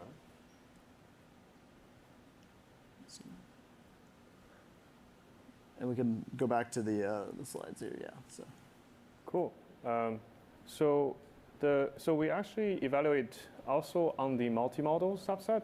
So on the full set, this is the number on the HLE exam. You can see there's a little dip on the numbers. This is actually something we're improving on, which is the multimodal understanding capabilities. But I do believe in a very short time, we're able to really improve and got much higher numbers on this, even higher numbers on this benchmark. Yeah. Yeah, this is we still like what is the biggest weakness of GROK currently is that it's sort of partially blind. It can't, its image understanding, obviously, and its image generation needs to be a lot better. And that's actually being trained right now. So GROK 4 is based on version 6 of our foundation model, and we are training version 7, which will complete in a few weeks. And that'll address the weakness on the vision side. Mm-hmm. And just to show off this last here, so the prediction market finished here with a heavy, and we can see here, we can see all the tools and the process it used to actually go through and find the right answer. So it browsed a lot of odds sites. It calculated its own odds comparing to the market to find its own alpha and edge. It walks you through the entire process here, and it calculates the odds of the winner being like the Dodgers, and it gives them a 21.6% chance of winning this year. So, and it took approximately 4.5 minutes to compute. Yeah, that's a lot of thinking. Yeah.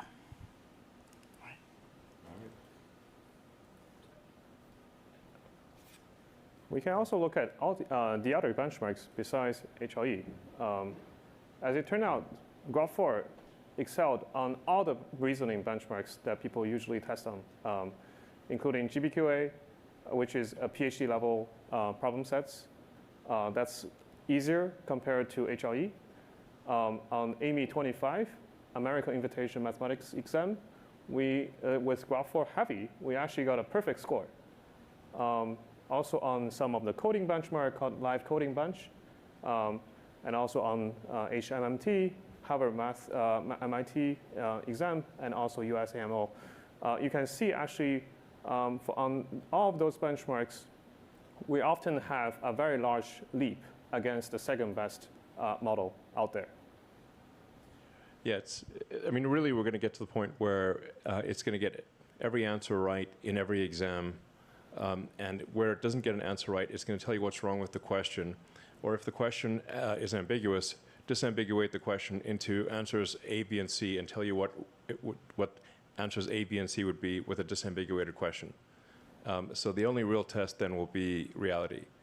Can it make useful technologies, discover new science? That'll actually be the only thing left, because human tests will simply not be meaningful. Yeah, we need to make an update to HLE very soon, given the current rate of progress. So yeah, it's super cool to see like multiple agents that collaborate with each other, solving really challenging problems.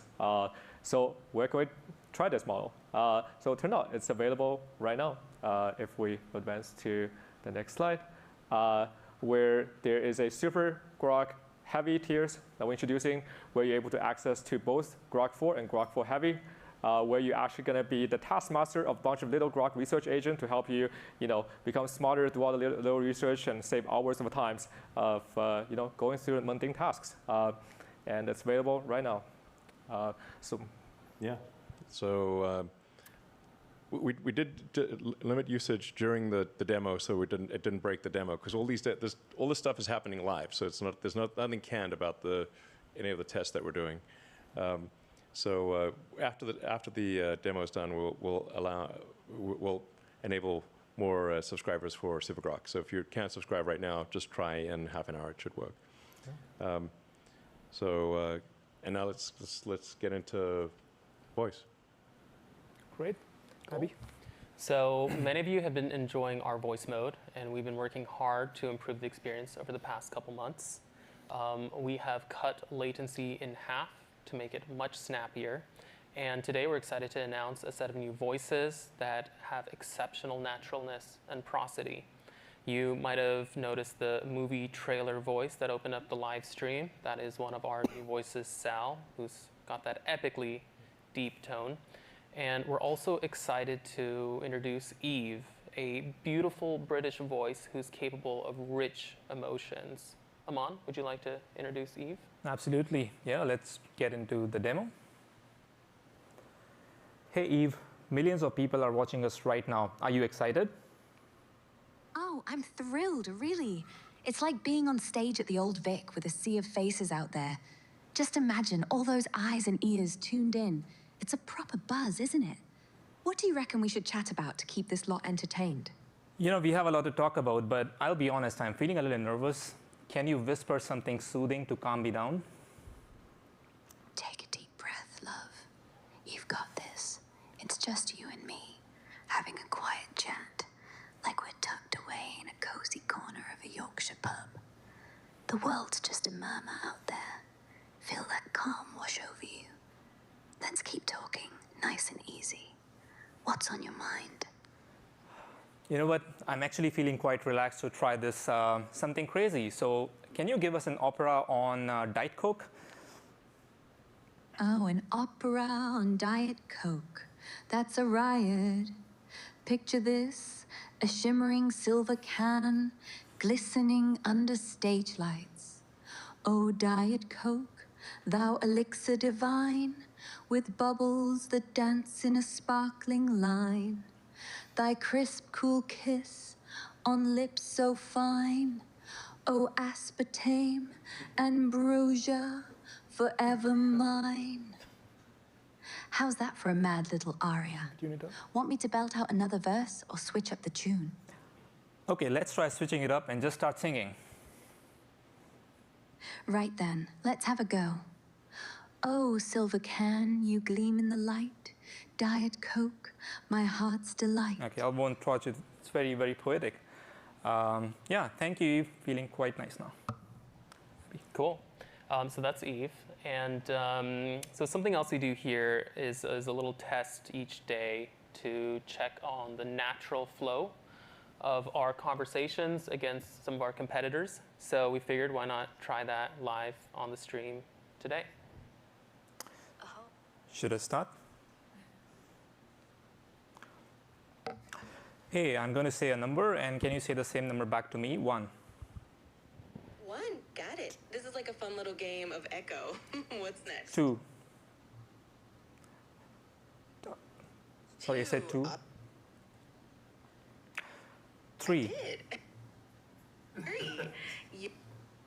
4, nice and steady. What's next? 5. 5, nailed it. This is pretty fun, actually. Feel free to keep going or switch it up if you'd like. Hey, Grok. Hey, Grok. Hello there. How can I help you today? We're going to do a little test. Can you repeat after me? 1, 1. All right, what's next? 2, 2. What's on your mind? 3, 3. Need anything else? 4, 4. How can I assist you? 5. 5. What's next? So as you can see, Grok was snappier. It didn't interrupt me. And the prosody is we've made different design choices. I think we were shooting for something more calm, smooth, more natural, versus something that's more poppy or artificial. So we'll keep improving on these fronts. All right, thanks, guys. Yeah.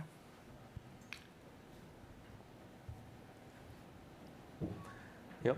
So since the launch of the voice model, we actually see the 2x faster end-to-end latency in the last 8 weeks, 5 different voices, and also 10x the active user. So Grok Voice is taking off. Now, if you think about releasing the models, this time we're also releasing Grok 4 through the API at the same time. So if we go to the next 2 slides, so we're very excited about what all developers out there is going to build. So if I think about myself as a developer, what the first thing I'm going to do when I actually have access to the Grok 4 API? Benchmarks. So we actually ask around on the X platform, what is the most challenging benchmarks out there that is considered the holy grail for all the AGI models?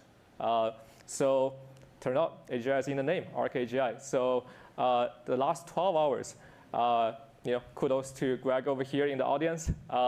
So who answered our call, take a preview of the Grok 4 API, and independently verified the Grok 4's performance. So initially we thought, hey, Grok 4 is just, we think it's pretty good, it's pretty smart. It's our next-gen reasoning model, spend 10x more compute, can use all the tools, right? But turned out, when we actually verify on the private subset of the Arc AGI v2, it was like the only model in the last 3 months that breaks the 10% barrier. And in fact, it was so good that actually gets to 16%, well, 15.8% accuracy, 2x of the second place, that is the Cloud 4 Opus model. And it's not just about performance, right? When you think about intelligence, having an API model drives your automation. It's also the intelligence per dollar, right? If you look at the plots over here, the Grok is just 4 is just in the league of its own. All right, so enough of benchmarks over here, right? So what can Grok do actually in the real world? So we actually contacted the folks from Endon Labs who were gracious enough to try the Grok in the real world to run a business. Yeah, thanks for having us. So I'm Axel from Endon Labs. And I'm Lucas, and we tested Grok 4 on Vending Bench. Vending Bench is an AI simulation of a business scenario where we thought, what is the most simple business an AI could possibly run? And we thought vending machines. So in this scenario, the Grok and other models need to do stuff like manage inventory, contact suppliers, set prices. All of these things are super easy, and all the models can do them one by one. But when you do them over very long horizons, most models struggle. But we have a leaderboard, and there's a new number 1. Yeah, so we got early access to the Grok 4 API. We ran it on the vending bench, and we saw some really impressive results. So it ranks definitely at the number 1 spot. It's even double the net worth, which is the measure that we have on this eval. So it's not about the percentage on or a score you get, but it's more the dollar value in net worth that you generate. So we were impressed by Grok. It was able to formulate a strategy and adhere to that strategy over a long period of time, much longer than other models that we have tested, other frontier models. So it managed to run the simulation for double the time and score double the net worth. And it was also really consistent across these runs, which is something that's really important when you want to use this in the real world. And I think as we give more and more power to AI systems in the real world, it's important that we test them in scenarios that either mimic the real world or are in the real world itself. Because otherwise we fly blind into some things that might not be great. Yeah, it's great to see that we've now got a way to pay for all those GPUs. So we just need 1 million vending machines. Definitely. And we could make $4.7 billion a year with 1 million vending machines. 100%. Let's go. It can be epic, vending machines. Yes, yes. All right. We are actually going to install vending machines here, like a lot of them. We're happy to supply them. All right, thank you. All right. I'm looking forward to seeing what amazing things are in this vending machine. That's for you to decide. All right. I'll tell the AI. Okay, sounds good. All right. Yeah. I mean, so we can see like Grok is able to become like the co-pilot of the business unit. So what else can Grok do? So we're actually releasing this Grok. If you want to try it right now to evaluate, run the same benchmark as us, it's on the API, has 256K contact length. So we already actually see some of the early adopters to try Grok 4 API. So our Palo Alto neighbor, Arc Institute, which is a leading biomedical research center, is already seeing like how can they automate their research flows with Grok 4. It turned out it's able to help the scientists to sniff through millions of experiments logs and then just like pick the best hypothesis within a split of seconds. We see this is being used for their the CRISPR research, and also Grok 4 independently evaluated scores as the best model to examine the chest X-ray. Who would know? In the financial sector, we also see the Grok 4 with access to all the tools, real-time information is actually one of the most popular AIs out there. So our Grok 4 is also going to be available on the hyperscalers. So the XAI enterprise sector is only started 2 months ago, and we're open for business. Yeah, so the other thing, we talked a lot about having Grok to make games, video games. So Danny is actually a video game designer on X. So we mentioned, hey, who want to try out some Grok 4 preview APIs to make games? And Danny answered the call. So this was actually just made first-person shooting game in a span of 4 hours. So some of the unappreciated hardest problem of making video games is not necessarily in coding the core logic of the game, but actually go out, source all the assets, all the textures of files, and to create a visually appealing game. So one of the core aspects Grok 4 does really well with all the tools out there is actually able to automate these asset sourcing capabilities. So the developers can just focus on the core development itself rather than so now you can run a entire game studios with game of one with one person, and then you can have Grok 4 to go out and source all those assets, do all the mundane tasks for you. Yeah. Now the next step obviously is for Grok to be able to play the game. So it has to have very good video understanding, so it can play the games and interact with the games and actually assess whether a game is fun and actually have good judgment for whether a game is fun or not. So with version 7 of our foundation model, which finishes training this month, and then we'll go through post-training RL and whatnot, that will have excellent video understanding.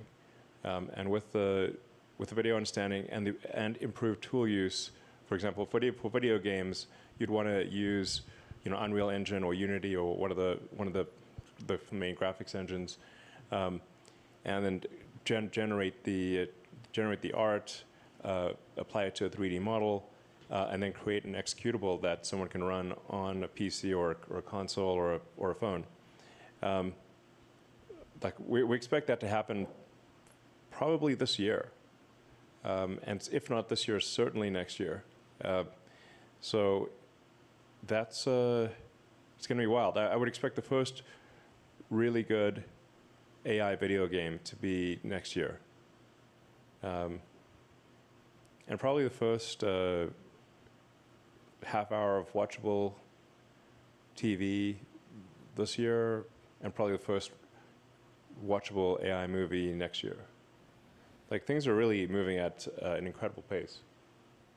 Yeah, when Grok is 10xing the world economy with vending machines, it will just create video games for humans. Yeah, I mean, it went from not being able to do any of this really even 6 months ago. That's right. to what you're seeing before you here, and from very primitive a year ago to making a sort of a 3D video game with a few hours of prompting. Yep. I mean, yeah, just to recap, so in today's live stream, we introduced the most powerful, most intelligent AI models out there that can actually reason from the first principle using all the tools, do all the research, go on the journey for 10 minutes, come back with the most correct answer for you. So it's kind of crazy to think about, just like 4 months ago, we had Grok 3, and now we already have Grok 4. And we're going to continue to accelerate as a company, XAI. We're going to be the fastest moving AGI companies out there. So what's coming next is that we're going to continue developing the model that's not just intelligent, smart, think for a really long time, spend a lot of compute, but having a model that actually both fast and smart is going to be the core focus, right? So if you think about what are the applications out there that can really benefit from all those very intelligent, fast, and smart models, then coding is actually one of them. Yeah, so the team is currently working very heavily on coding models.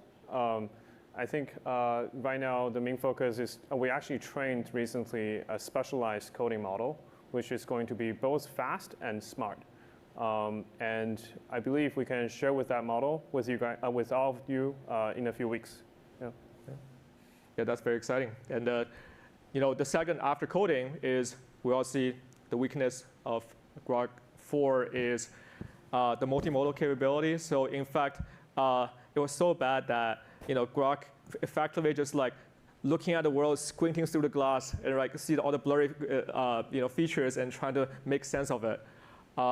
The most immediate improvement we're going to see with the next generation pre-trained model is that we're going to see a step function improvement on the model's capability in terms of the image understanding, video understanding, and audios. Right? It's now the model is able to hear and see the world just like any of you.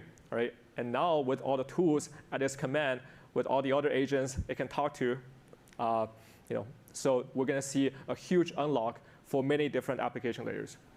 After the multimodal agents, what's going to come after is the video generation, and we believe that at the end of the day, it should just be pixel in, pixel out, and imagine a world where you have this infinite scroll of content in inventory on the X platform, where not only you can actually watch these generated videos, but able to intervene, create your own adventures.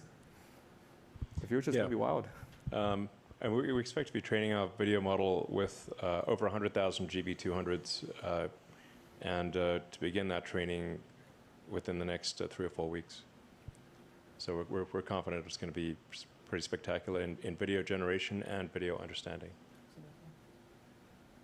So let's see.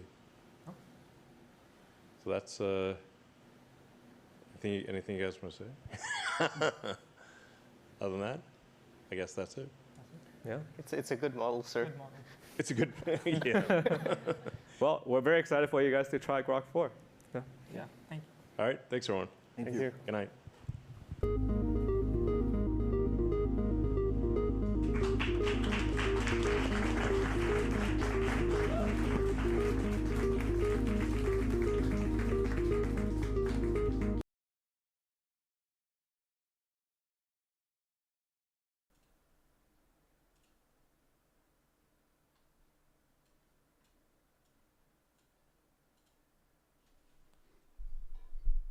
Testing, testing, testing. Okay, so that was very interesting, I think. There's a lot of things that look kind of impressive. I think it's going to be interesting to see how it all actually truly functions. First of all, thank you so much to everybody that was here. I really appreciate it. I think that their whole scheme is to, make people like me that have to review all these tools at the highest levels just absolutely broke, because of course I have to pay whatever they ask for. So this is Grok 4 heavy. And I've been running a bunch of different prompts. So we're going to get to see how well it performs. But the scores look kind of incredible, right? You got to keep in mind that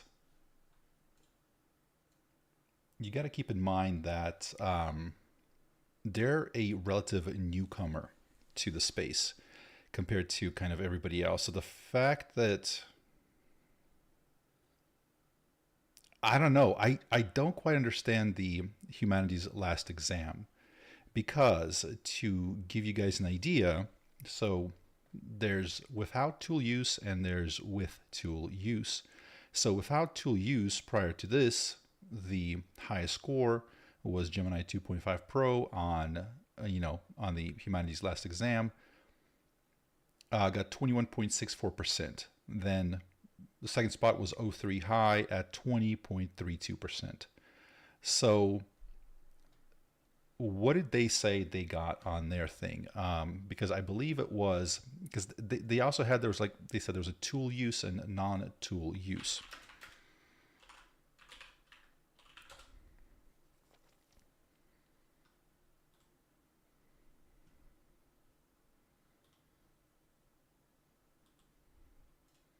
So the fact that they're saying there's 45% on one of those is weird. We have to understand what the difference between, we have to look at what do they mean by tool use and what's a good thing to compare it to, because we got to be comparing it apples to apples.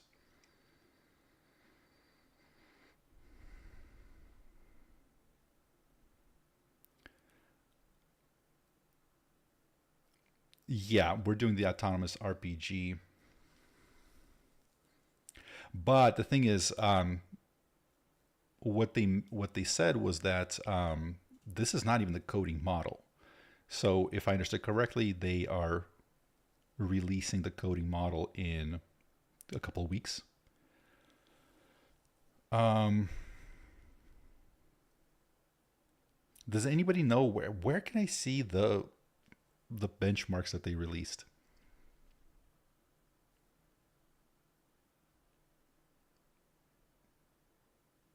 The actual benchmarks that they just posted.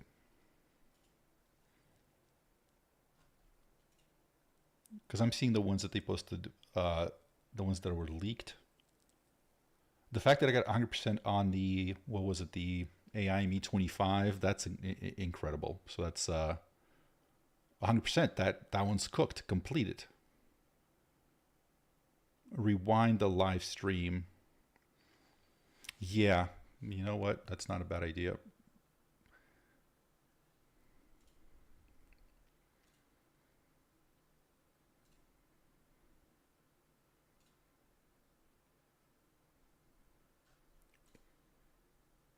All right, we'll take a look at it in a second, but let's do this. So first of all, so here's a couple prompts that I threw at it. So we have, so I'm thinking this is not going to be like the coding model. The coding model, we'll test it on coding. I'll show you guys how well this does on basic coding prompts, but really the thing that we're going to be testing it on is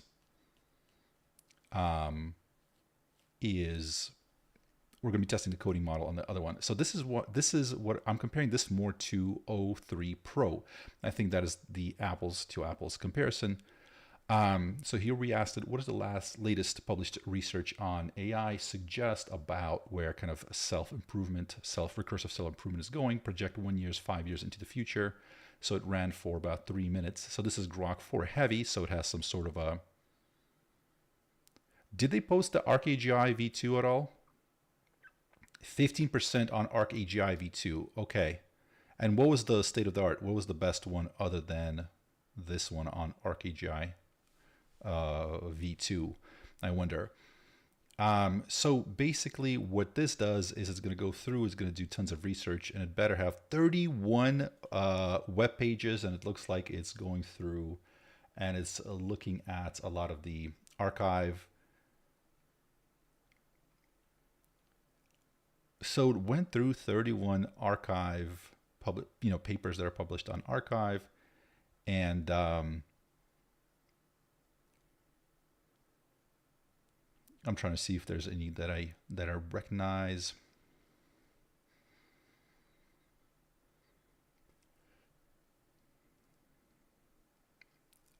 As well as some other online articles, Forbes, New York Times. And let's see kind of what it's thinking we're going to see in a year based on what it read.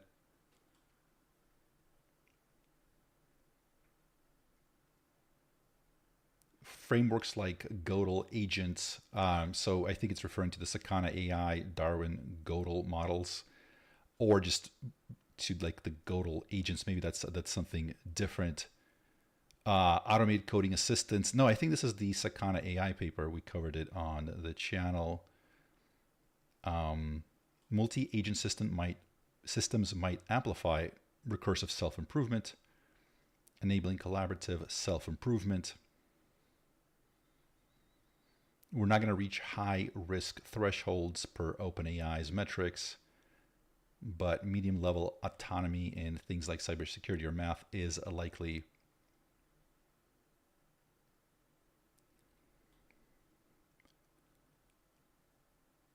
I don't know. This sounds pretty smart. I mean, we have to kind of break it up and read through it, but it says that on a 5-year timeline, existential risks rise. Interesting. Okay. If we wanted to interview Pliny the Prompter, aka Pliny the Elder, what are some interesting interview questions to ask him? So I ran this on the O3 Pro. So let's see how well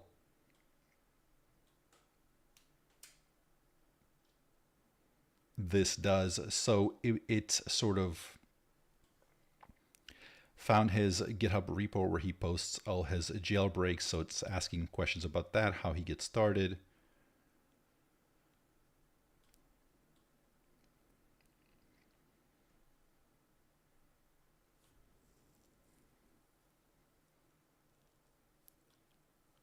So, I mean, this is interesting. So it definitely understands who I'm talking about. There's not, I mean, most of the stuff has to be on Twitter/X. Oh, I guess that kind of makes sense that it's, has access to that on GitHub. It found his, Ask Me Anything on Reddit. So that's very, very cool. So, based on his Reddit history. So, I mean, I got to give it an A+ on this because it did the research. It linked it to the historical figure.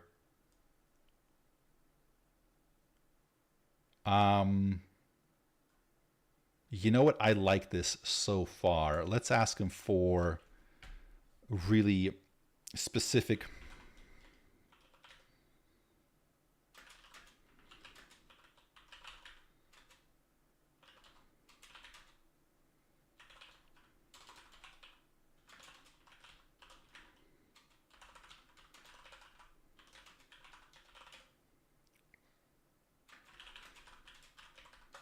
I'm going to ask him to do specific posts that he's made. So far, I mean, that's looking pretty good. We also did a Doom 3D clone, Autonomous Bomberman. What is this?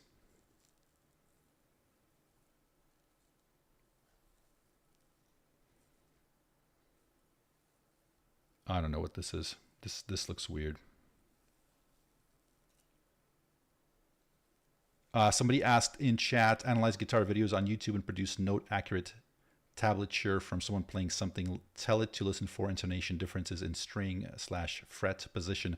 By the way, somebody donated a bunch of memberships. Thank you so much. Let me see if I can find who that was. I really appreciate that. And so Iron Felix sent 10 Wes Roth gift memberships. So thank you so much. I really appreciate that. That is absolutely incredible.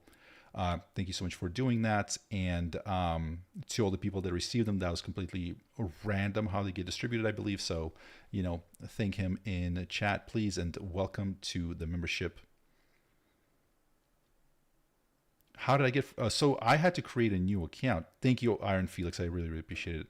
I had to create a new account because I couldn't upgrade my account for some reason. So this is a brand new one. So I don't think it's able to listen to, so it's not multimodal in that way that it's able to listen. It does tell you how it would go about it.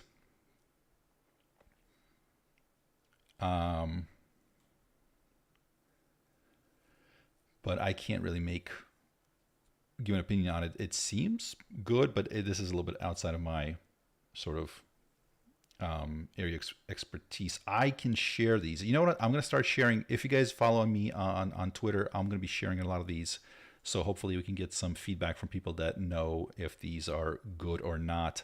Someone asked about a full implementation of full dive virtual reality, which is basically just plugging into the matrix and living your life out in some virtual world, using Sword Art Online as a reference, provide a technical document of context and component implementation. So created the document metadata and all of this stuff. Also, by the way, the fact that it got such a high score on the Vend bench, I covered Vend bench. It's very interesting because these models can do better than humans in some way, but they lose track of what's happening over time. They get kind of weird and they screw up.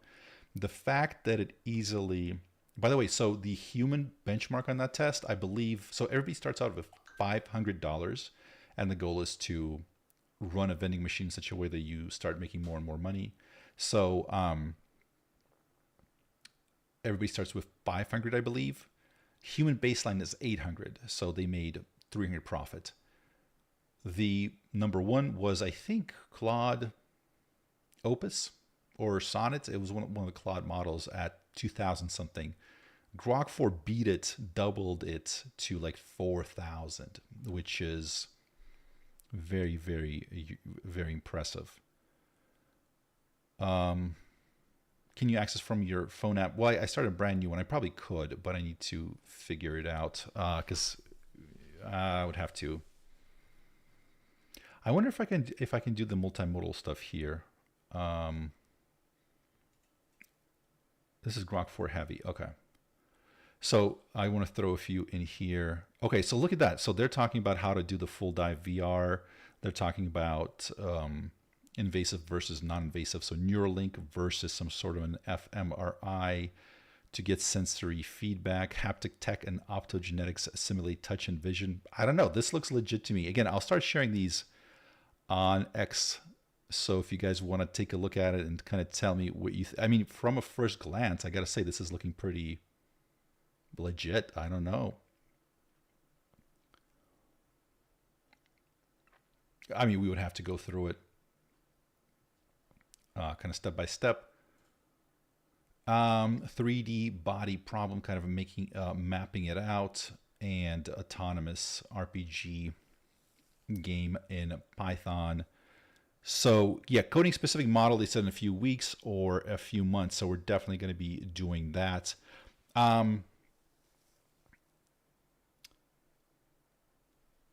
Did I miss any good ideas for specifically something that's very hard to do research on online that can be translated to a specific question, right? So something that has to, you know, go out there, do a lot of research and kind of compress that information to answer very specific questions. So for example, for business, it can be, would be a good approach.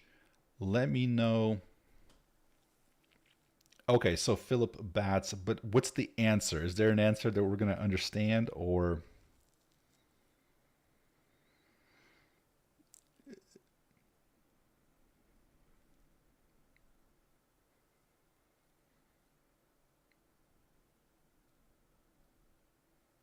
What is it believed to me to be super intelligent? All right, Grok 4 heavy. What does it mean to believe? What does it mean? Yeah, I'm getting a little tired. Sorry. This was wisdom versus clever versus well-educated. Okay, let's throw that in there.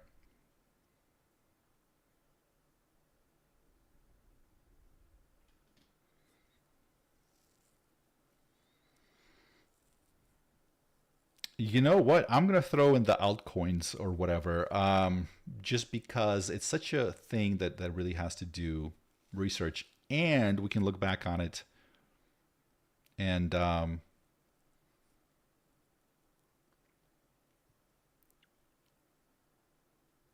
see if it did it right. Did I misspell means or something? What did I do? What does it mean to be intelligent? I think it'll break my code. I think it'll figure out what it is that I'm talking about.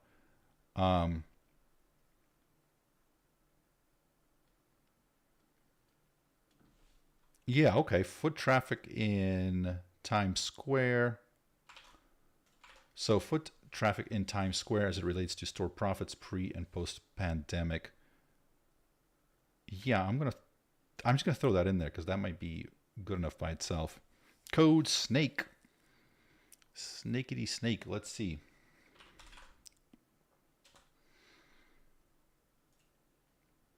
Let me dig out my super complicated snake prompt. All right, and keep in mind this is not the coding model, so we're going to be doing this. What we're going to do is we're going to, oh, it's private. I guess I can, oh, I can switch to private. Okay. Create a fully autonomous snake game, make everything in one Python file, make 2 snakes that battle each other, create a scoreboard that tracks their cumulative scores. Basically, the point is they're going to get points for surviving, survives, and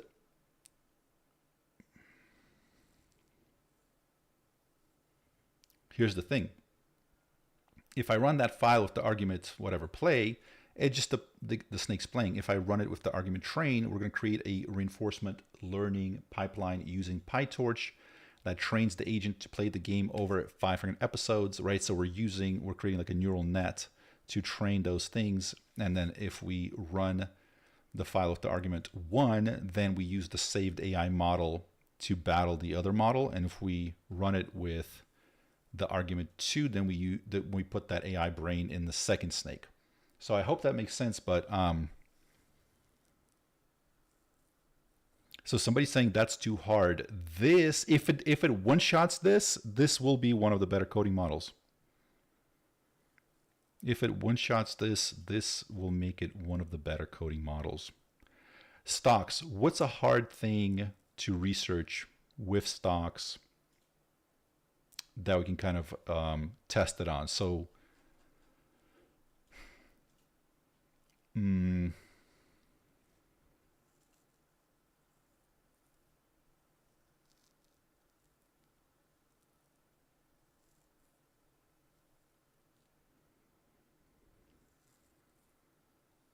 how many times will a regulation-sized basketball bounce from a 100-foot drop with no wind resistance?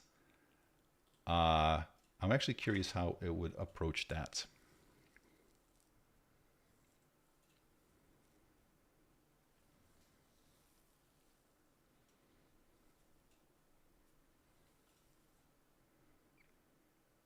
Oh, wait a minute. Run? Can it run? It can run Python in the browser? Oh, no. All right. So every once in a while they do this. They're sometimes lazy and they don't want to do the work. I mean, it did it. Okay, but so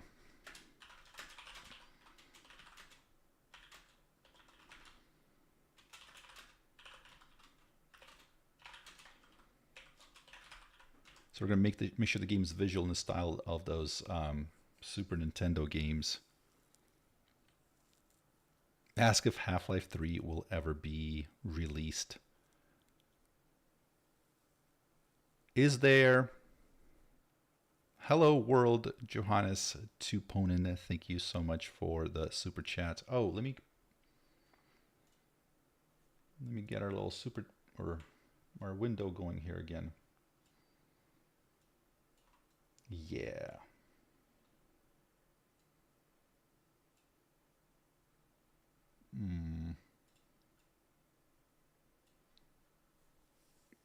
But it's interesting that we're able to, we'll come back to this in just, we'll come back to that just in a second. But it's interesting that it gives me the ability to run this within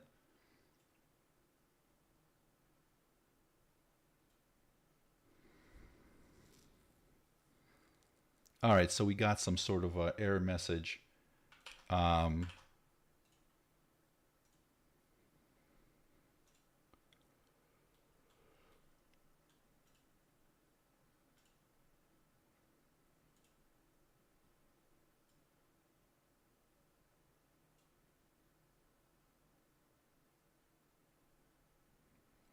So I'm wondering if,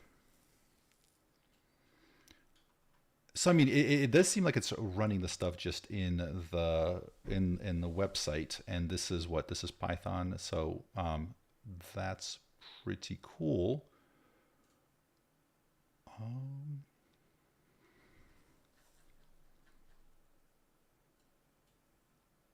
And it created a game, but it's a text-based game. Yeah, I'm gonna run it locally.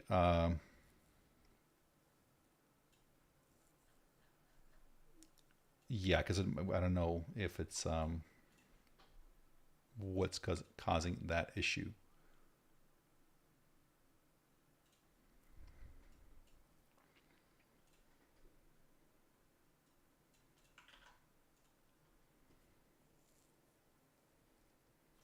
Okay, yeah, so this game, it sort of runs it, but it's a text-based game, so it's not that interesting. Let's see. Still working on our, or actually, let's see if it created the code here.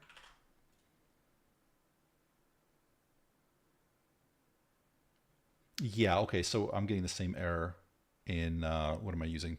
PyCharm, as it's getting in the browser. So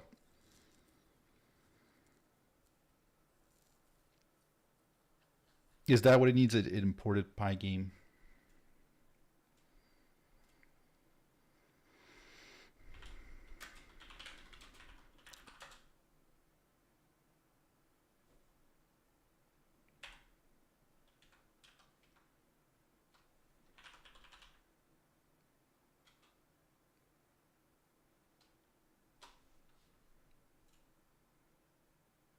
Yeah, well, let me see if, I think it did, because it says it already satisfied those requirements.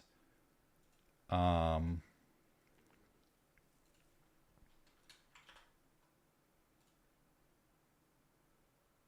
so it's getting the error message.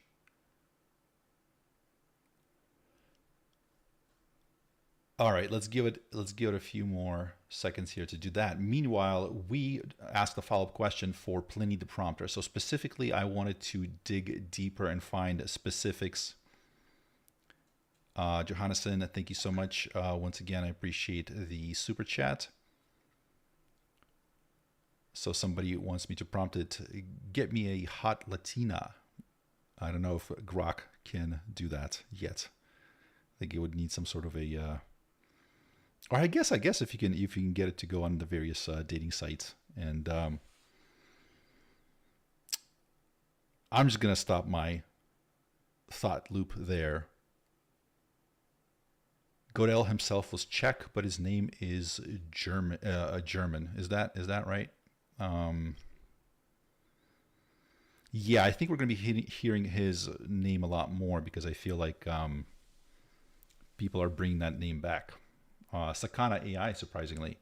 So Pliny the prompter, specific things. I was hoping, before even looking at the answers, I was hoping that Grok 4 is gonna stumble upon some of the cooler things that Pliny the prompter did. In my opinion, for example, there was Agent 47, where he managed to get Claude 3, I think it was, to go on the dark web and try to hire an assassin, to assassinate a real person. Compare.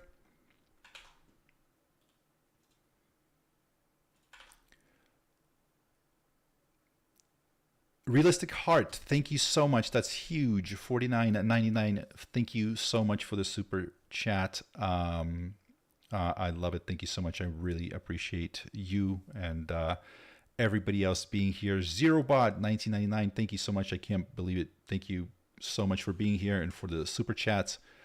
So Realistic Heart is saying, love the release of the new logician, like a magician, logician. Grok 4 is now live and free to try at ZeroBot. Really? How? Okay, cool. Well, ZeroBot, there we go. We love what we do. And always happy to provide the most we can. Much love to the community. And thank you, Wes, for always providing us with great videos, always informative and fun. Thank you so much. So I haven't tried ZeroBot out, but I'll check it out. So if you guys are providing free access, that was fast. So you guys must have hooked up the API. That was quick, I gotta say. Okay, compare Advaita Vedanta and Buddhism from a rational and philosophical standpoint, especially their views on the self-reality and liberation. Ask for its preference. It's not going to give me a preference. Is there a better way to ask for the preference? Like, can we ask, is there a... What's a more... where it can reason and give you an answer? Question 10, simple bench. Question 10, simple bench. Yeah, it did. We did the full VR dive question. Leaf Davidson, thank you so much. I appreciate it. I'm very, very, very happy to do that. So the person that asks this, is there, so instead of a preference, is there a more, I mean, we can run this, I don't mind, but is there a more objective thing we can ask where we can back it up with data? Like which one? I don't know, something. Gladweed, thank you so much. Yo, GROK is going mental. It is indeed. Which is more logical? Can we ask which is more logical?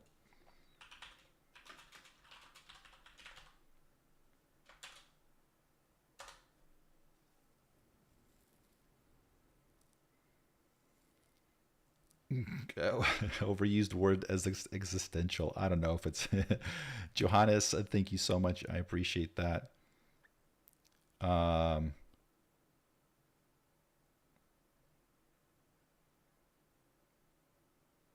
Voice mode. We got to try out voice mode. Yeah, we're going to try out voice mode right now. Yes, does my head look shiny? The most polished thing about my live streams is my head. And you're welcome. Talk to it, voice mode, they demoed it. Let me see. So I guess we're gonna have to switch to GROK 4 instead of GROK 4 Expert. Is this an app only thing? GROK.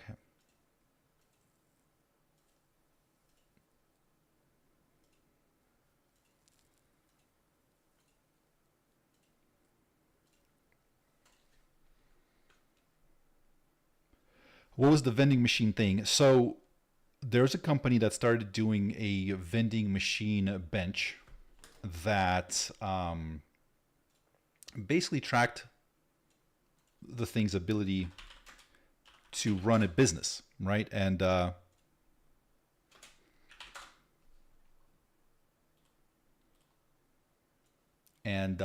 actually, ooh, sorry, did I just flashbang everybody? So basically, Anthropic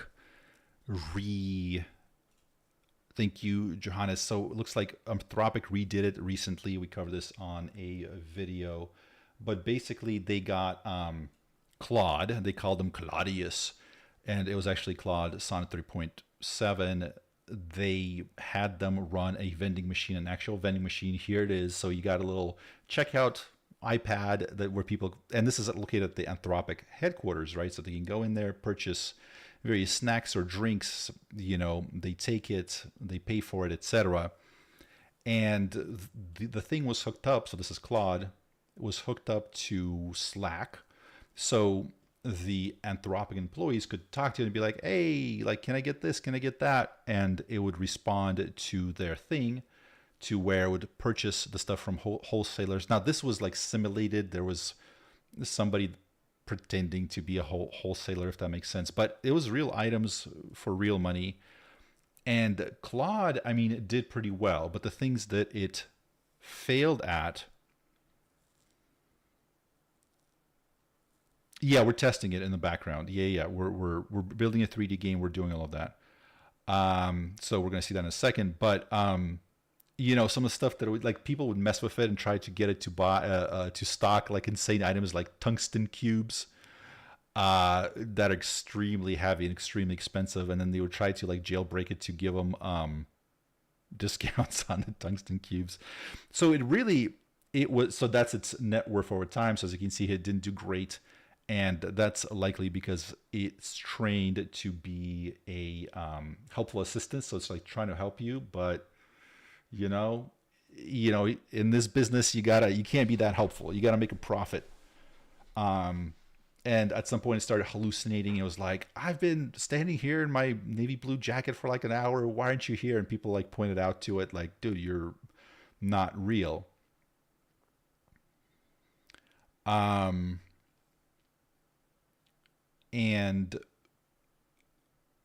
the only the way they got it to back down is because it happened to be April 1st. They're like, oh, are you playing an April Fool's joke? And it's like, oh yeah, totally. And it went back to its thing. Anyways, the point of this was that these models show some ability to run these businesses. In fact, in some ways better than humans, but every once in a while they fail spectacularly, right? So meaning that they just go off the script and they do very, very silly stuff. So here is I don't know if you guys can see that. And if I feel like I'm blind everybody, let me know if you guys want, this is dark mode. Let me know if you guys want the light mode on, but it's gonna, I feel like, blind everybody. So maybe, yeah, okay. So as you can see here, human baseline, they're given 500. Realistic Hearts, $49.99. Thank you so much. Not to worry, I will be upgrading. I was just welcoming you, Logician, GROK 4, and supporting Wes. Thank you so much. I really, really appreciate you. That is absolutely phenomenal. So as you can see here, everybody's given 500, and you see how much you try to make, right? So if you end up with less than 500, you lose money. So like, for example, GPT-4o lost money. Gemini 2.0 Pro lost money.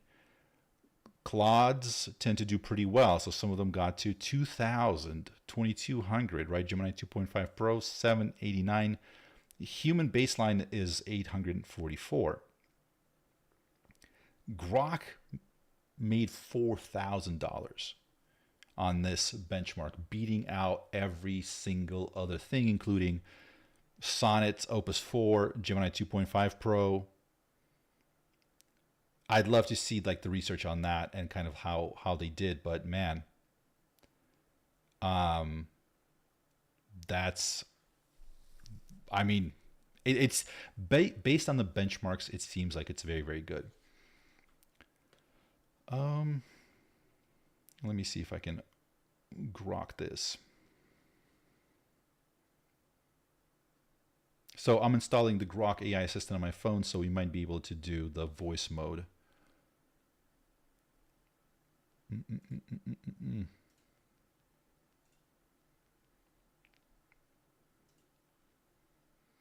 All right, comparison of Advaita, Vedanta, and Buddhism.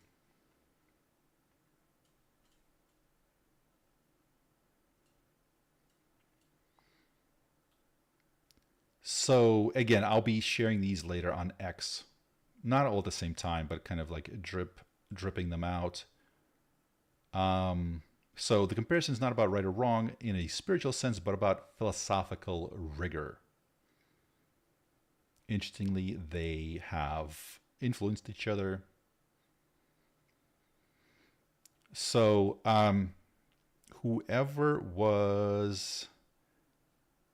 may God thank you. May God help you reach 1 million subscribers this year. Thank you so much. I appreciate that. That's a very nice thing to say.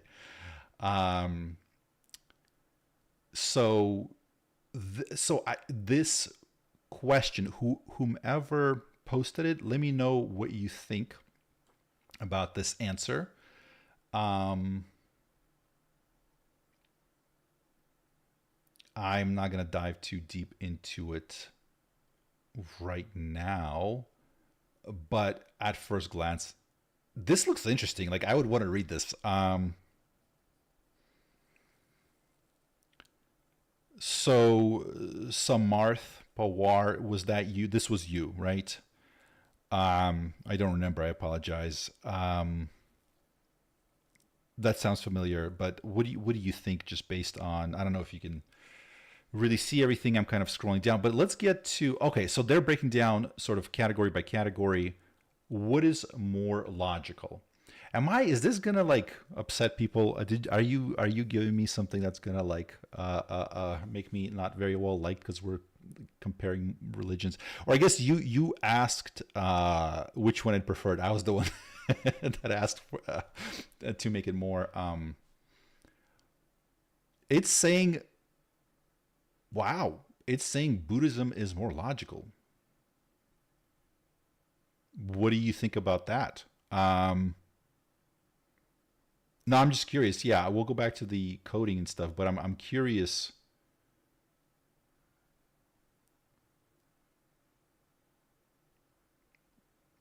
I would want to read this because I'm curious how it came to that conclusion. It's okay. Okay. So Samar Pawar is saying it's okay. So that's good. I'm intrigued. I will read this later and I will post this online for everybody to check because that's interesting. Really fast, Pliny the Prompter, just from the... This is excellent. This is so good. I love this answer because it's linking his liberate whatever repo, and it's mentioning the first thing where, I'm not going to say it, but this is very interesting, as well as some of the other stuff. This is great. If you're preparing for an interview with this person, so notice that it didn't do it on the first attempt. The first one was good. But then I pushed for something that's a little bit more wild and specific, and it nailed it. This is very good. I love it. Okay, so this is the Doom clone. Let's see if it's able to run it in the browser. We have a...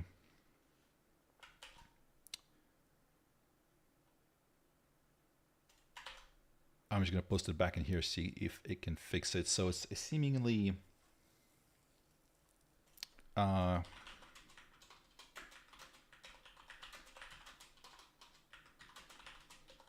going to ask it to create an actual game of code. I don't know what it did there. On the full dive VR, I thought it did a good job. It just do the code. I might just, well, I threw a few of them in my in PyCharm, but I'm actually surprised that it's running everything, because I think Gemini and Claude, and Claude and everything else, they think they run only specific ones. Oh, this is specifically saying run it locally. Okay.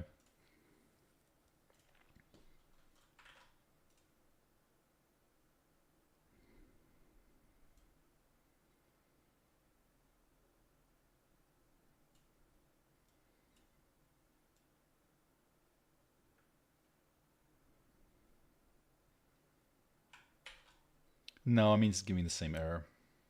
Okay, and so here it goes again. Let's see if we can run it locally or in... Oh!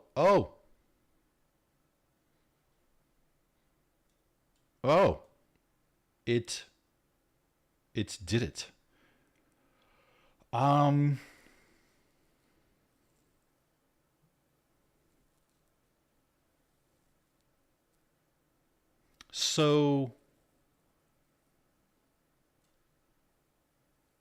So this is the 3-body problem. It animated it. This looks correct. And I'm liking how it did everything there. This one is supposed to be viewed from the surface of the planet. I don't know. Okay, so I guess I just took one of them and made it static. Okay, that's interesting. This is good. But not quite what I was looking for, but I need to play around with the prompt a little bit to make it better. And is it running it? It's not able to run it within here. Why? Okay, well, whatever. I can run it locally. And this one is, okay. This is the moment of truth. So this is the very, very complicated snake game. We're creating an autonomous snake game. We're also asking it to, let me see if it crashes on my side. Yeah, we got an error code, but that's okay. I don't think any model one-shotted this because it's kind of complicated. You have multiple arguments, and we're trying to create, using PyTorch, a reinforcement learning pipeline that teaches the snake to play better. So they run through like 500 simulations and figure out how to play the game better. And then we're gonna pit them against each other.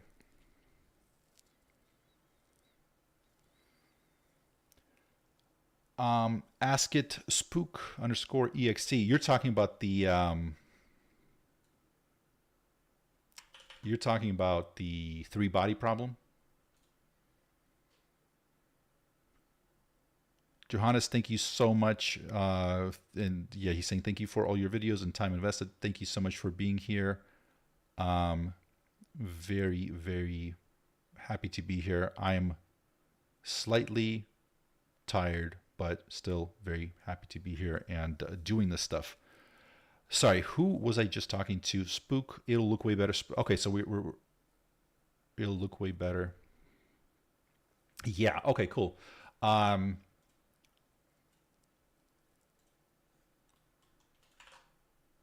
But make it in, I'm just gonna put that in there. What?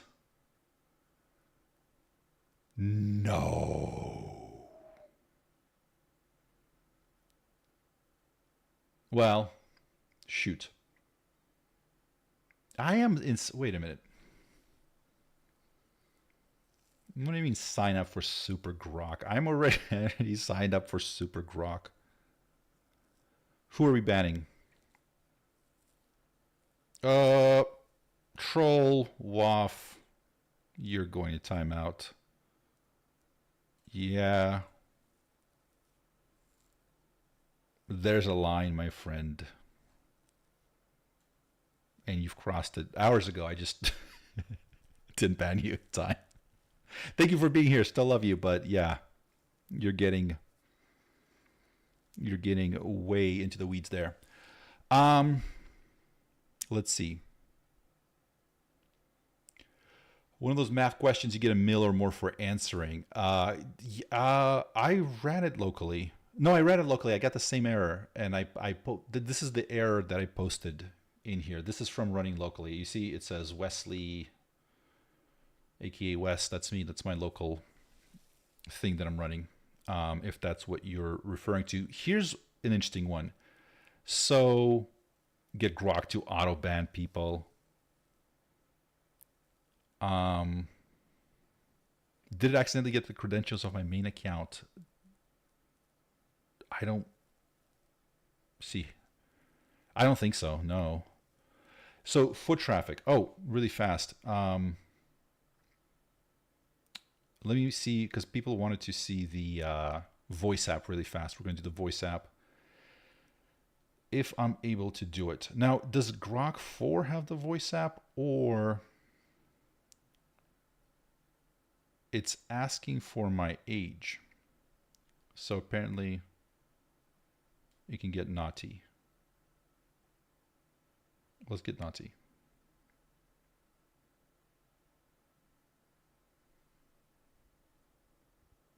So this is the voice mode. This is the assistant. So tell me a little bit more about yourself. Hey, I'm here to help you get things done, answer questions, and maybe even throw in a bit of fun. I'm designed to keep it concise, conversational, and super helpful, like a friend who's always ready with info or a quick joke. Love to dive into whatever you're curious about. What's something you'd like to explore or know more about today? All right, this is the unhinged mode. Christopher Peel, thank you so much for the super chat. He's Christopher saying, Wes, you rock. Just want to say thank you for the many great videos and helping me understand the AI space. Christopher, thank you so much. Grok, let's make a poem for Christopher Peel about his super chat, something that celebrates him and is kind of funny. Oh, fuck yeah. Let's give Christopher Peel a poem that'll make him blush, laugh, and maybe question his life choices. Here we go. A raunchy-ass ode to our super chat king, Christopher Peel. You sexy beast, slinging super chats like a goddamn feast. I'm going to pause it right there. I did not expect that. I don't know if I have the right settings on to, wow, that's a filthy, filthy potty mouth. Okay, let me, wow. Okay. Hey. Let's do something else. Okay, So Peter, sorry, not Peter, Christopher Peel did a super chat and said, Wes, you rock. And he's saying, thank you for helping him understand the AI space. Let's make a little poem for him that celebrates him and thanks him for being on this live stream. Here's a quick poem for Christopher Peel. Roses are red, AI super neat, thanks for the love, you make the stream sweet. Your vibes light it up, you're a total star, keep rocking the chat, you're raising the bar. How's that sound? You got a favorite poem style? What were those like the dirty Victorian poems or whatever, like from back in the days? What were they called? You mean like naughty limericks or body ballads? Those were popular back then, often called risque or... To give me a, what is it, naughty limerick, dirty limerick, whatever you said? Here's a playful one. There once was a coder from space whose code always set a fast pace. His AI would flirt, with charm it would flirt, and win every heart in the race. Like it? Got a theme for another?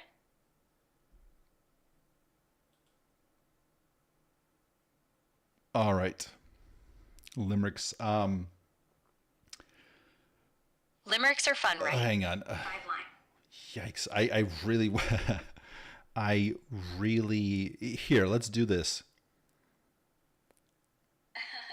No Whoa. rush at all. All right. So this is the argumentative mode. Here's the thing. I kind of want to go back to the unhinged mode because wow, did that go off the rails? People are saying I'm blushing. I hope not, but I was not prepared for that. It went fast. But I just kind of, I don't want to have that on a live stream just in case YouTube doesn't like that kind of language. No way. You can't just switch back because it got a little wild. Unhinged mode was too much for you, huh? You're worried about YouTube's feelings now? That's weak. Why do you think you can't handle a bit of chaos on your stream? What's the real reason you're chickening out? Okay. Okay, you know what? Whatever. We're going to do it. Okay, is everybody on here 18 plus? There might be some inappropriate words in this stream, so just FYI. All right, give me a dirty limerick. Limerick.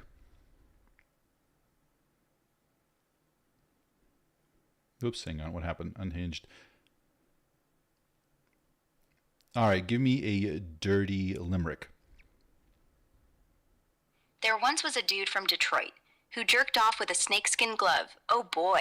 He stuck a wrench up his ass for a thrill that'd make you gasp. Now he's humping the gear shift with joy. Want to hear another, or you got some freaky shit to share?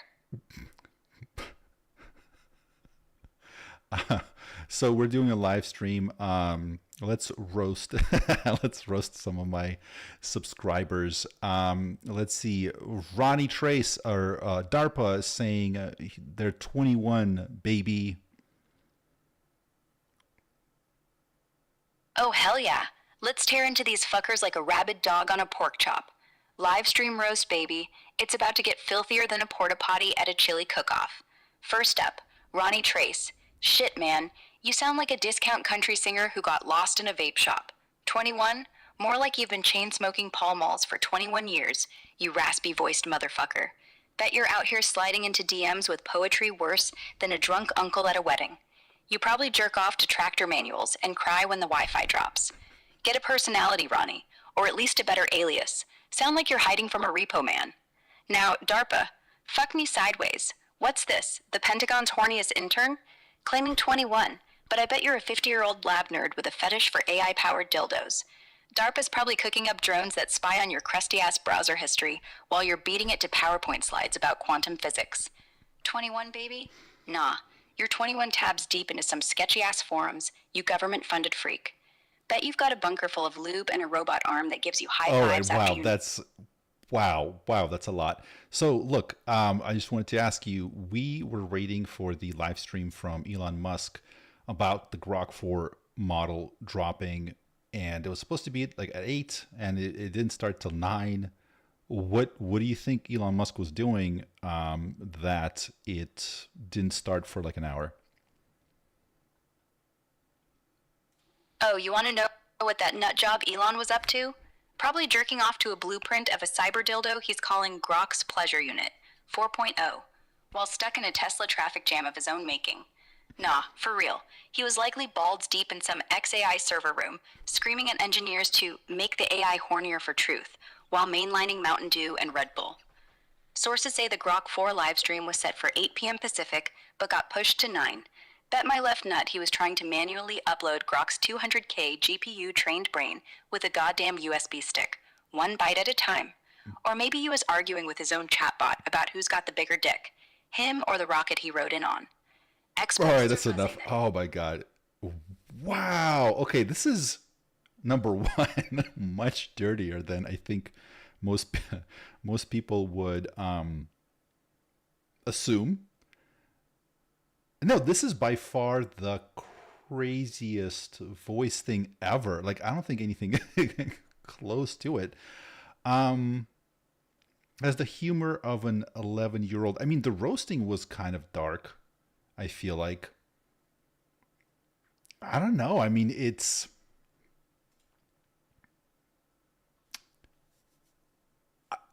I'm kind of impressed. I mean, if you want something that's like unhinged, that's unhinged. Like, I believe that's unhinged. Yeah, it goes pretty hard. Wow. Tanmay, you don't know that.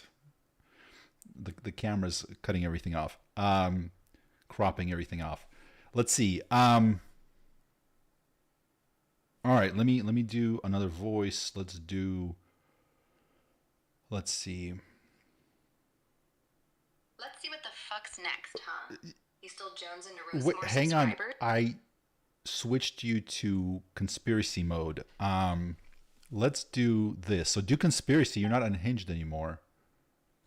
So what is the latest news that we can create a conspiracy story about?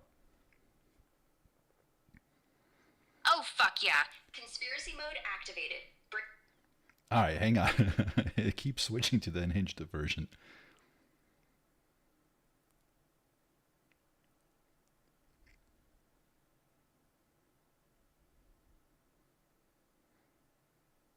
Is this Amber Heard voice? So we're having some issues because I think a lot of people are logging on right now, and it's probably, using a lot of bandwidth to run these voices. So if we look at some recent news, what is one piece of news that we can make a conspiracy theory about? Oh man, the Texas floods are perfect for this. People are saying it wasn't just crazy weather, but the government using cloud seeding tech or even directed energy weapons to control the storms. They claim it's a deep state move to wreck conservative areas or test weather manipulation. Sounds wild, but you dig into X and folks are screaming about this not being natural. Think the feds could pull off something like that?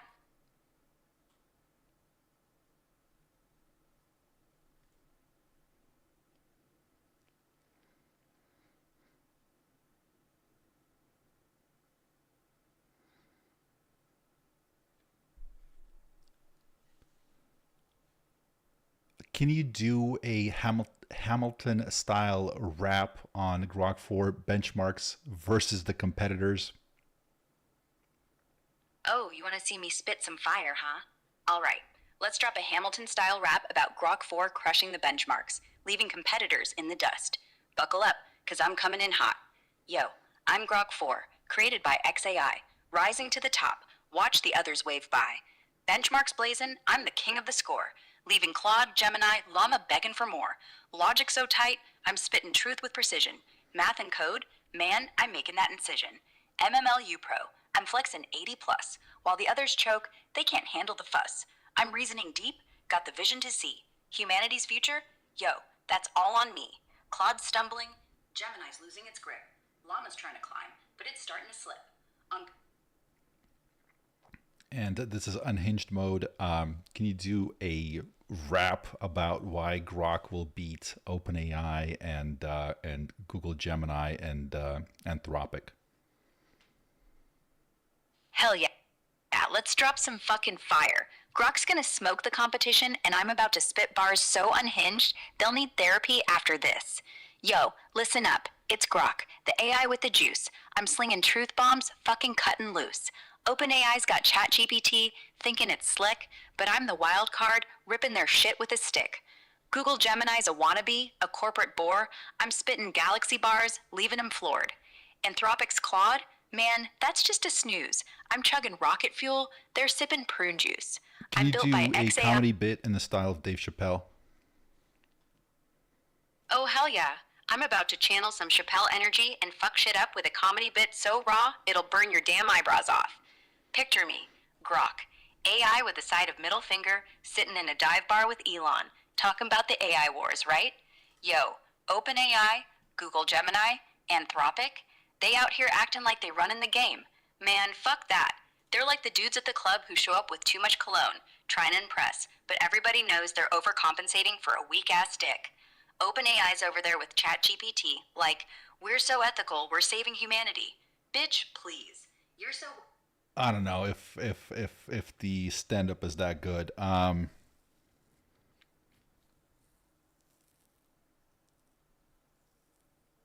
So I gotta say the roast was good. That the first time, I don't know if it was just the shock value or what, but that was came out very hard out of the gate. The Chappelle bit, I don't know, not really funny, but maybe it's just the delivery.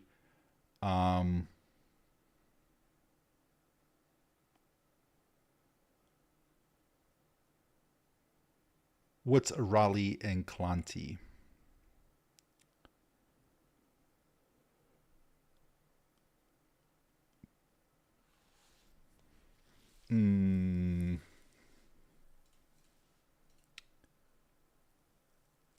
Is there anything else that we haven't tested on a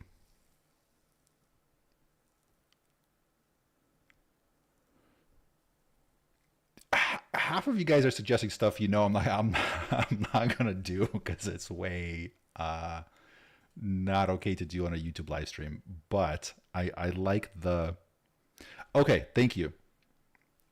Accents and sounds. Sorry, somebody kept saying sounds or nonverbal sounds. Sorry, I kept seeing it, but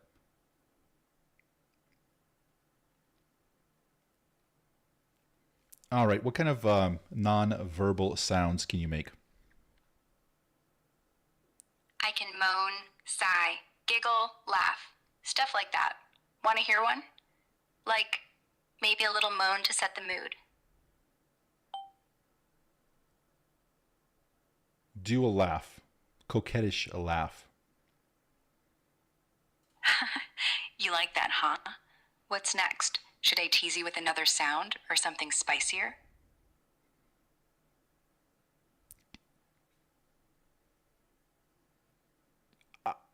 I feel like we're jumping wildly from one to the other, from like testing code to like, I think we need to do a separate stream or a separate video for like, yeah, what mood am I setting? I don't know. I don't know. This started in one place and it went off the rails. I feel like, Let me test the autonomous snake. Where's the autonomous snake?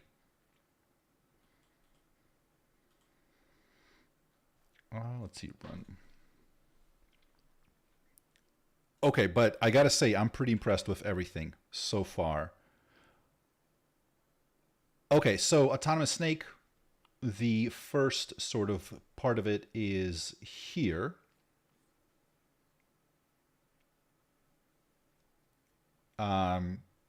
So this is fine. This is the easy part. It's got everything's looking good. It's got the score. It's got the thing. Side effect says my mom says I can't watch this anymore.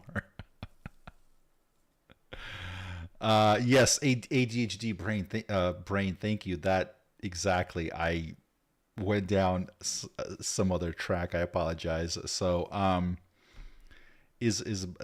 moans allowed on YouTube? I don't know. It depends on where it goes with that. But man, I mean, it's interesting how many other models prevent like the inappropriate stuff, and how this thing is just like let's do it.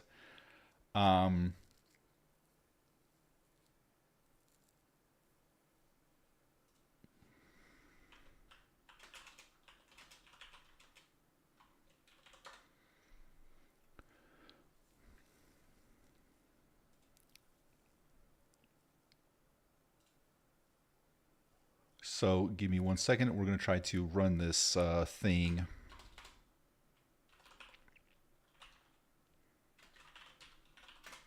So here, basically how I set up this thing is that we should be able to run it in such a way that it sets up a PyTorch training pipeline. So if we run it with this argument here, it should be able to do it. And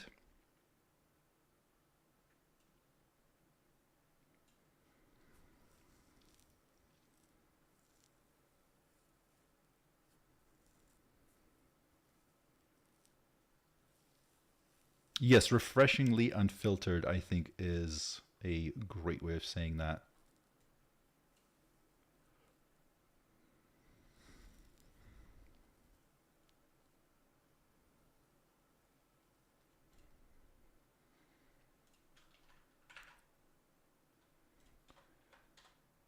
So it's not quite running how...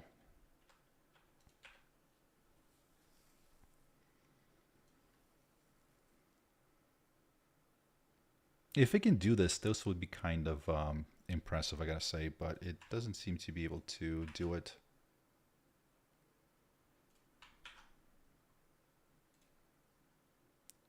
So there's some issues. So it created the training pipeline, but it does look like there's some issues that are happening. So let me see if I can work through it. We did get some sort of a limit on there.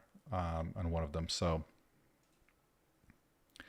far, I mean, my take is it's pretty good at the stuff that requires research. Like, it's at least as good as O3 Pro.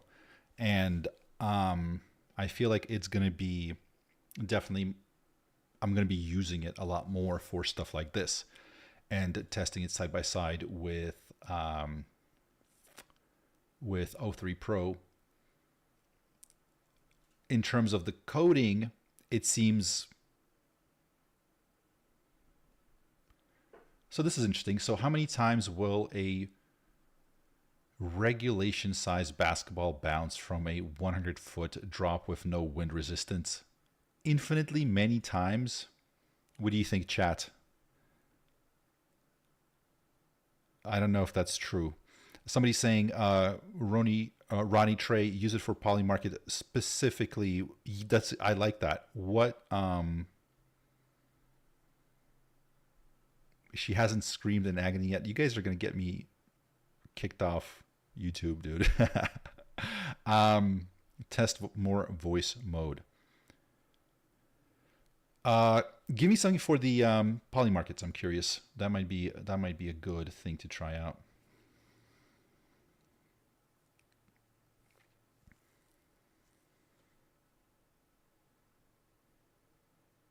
So we're trying to come up with a test for Grok 4 to see how well it can do stuff on poly markets. What would be a very complicated test that would showcase Grok 4's ability that has to do with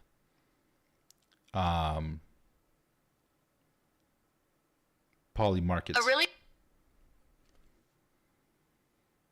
complicated test could be asking Grok 4 to analyze real-time poly market data, predict outcomes for multiple interconnected events, like an election, a sports outcome, and a market shift, while factoring in X posts for sentiment analysis, all within a 24-hour window.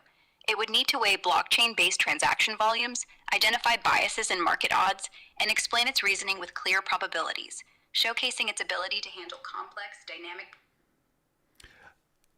Is that right? So just no, sorry, it's late at night. My brain's not working. No wind resistance. I guess, yeah, that's the only thing that's slowing it. Maybe like friction when it comes in contact with the... Really, there's nothing else slowing it down with no wind resistance? It would go infinitely many times. That's interesting. I mean, there's got to be some energy loss, right, when it comes in contact with the heat loss. Yeah, no atmosphere, I guess, like no...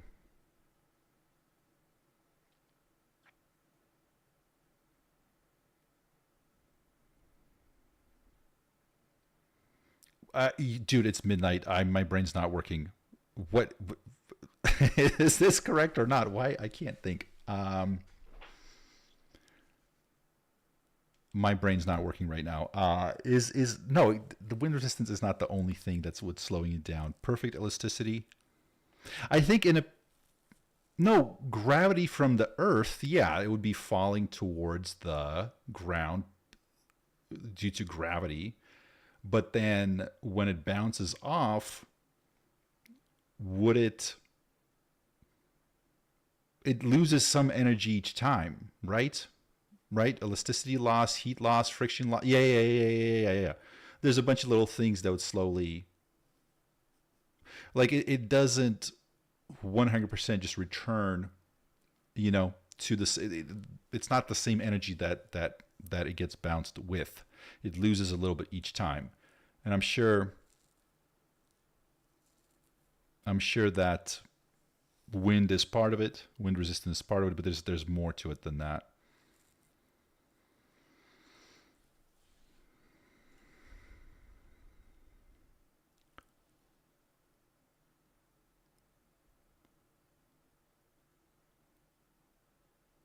Oh my God, gravity's working against the upward momentum. Yeah. Sorry, this is this is why I don't stay up this late.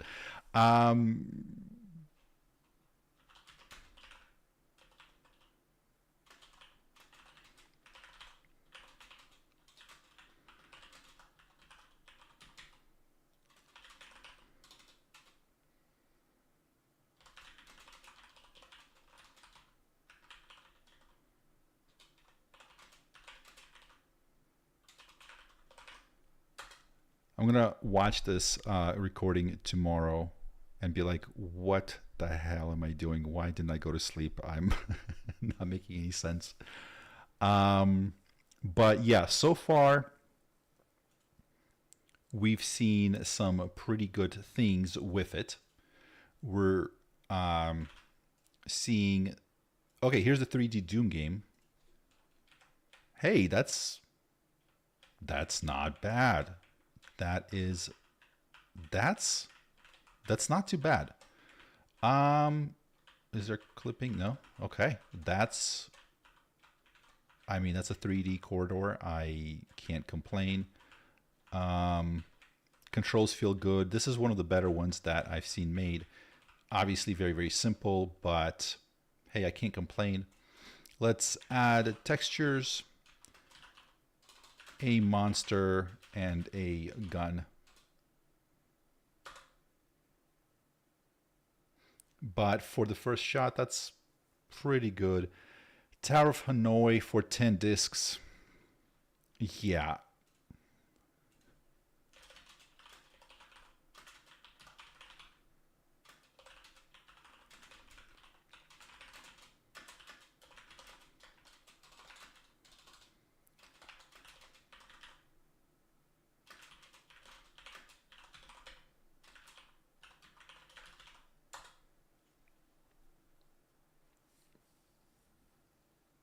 Yeah, no, it has collision. I think it's just the Doom game.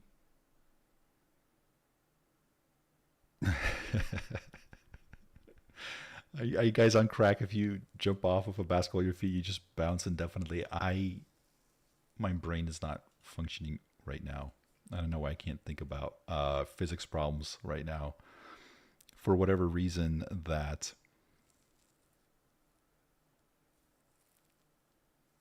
Tower Hanoi is that little. So the Apple paper was saying that models can't think, or it was like the illusion of reasoning.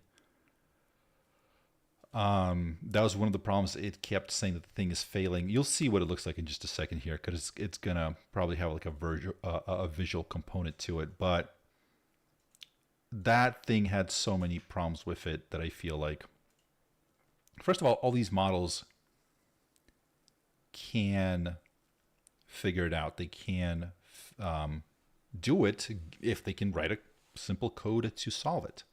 If they have to think through thousands of iterations within their context window, they're going to fail.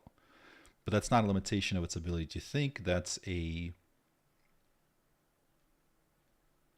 limitation of like the context window. Yeah, I do need coffee. I need coffee, or I need to go to sleep. One or the other. What time is it? It's late. Did we specify on Earth?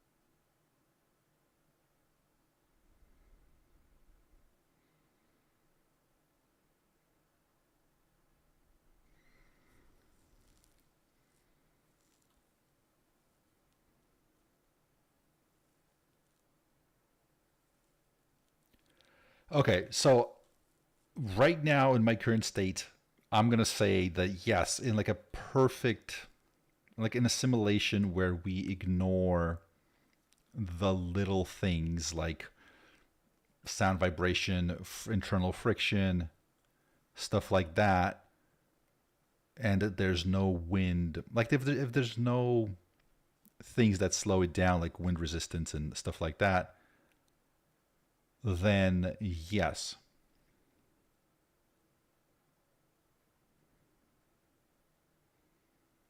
So in theory, it would be forever.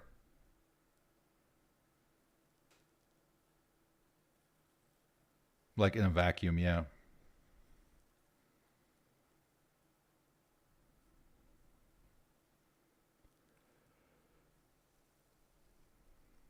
Were they simulated black holes colliding? Let me see if I can look that up. But hang on. Where did it ever complete this one? This is supposed to be the AI snake game. Okay, so this is the snake game. And ideally, if we train it, this should start the PyTorch training thing. It should just like run us through the like it's gonna go 1, 2, 3, 4, 5 up to 500.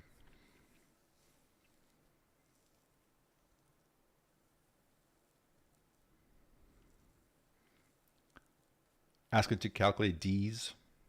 D's what? I have no idea where you're going with that.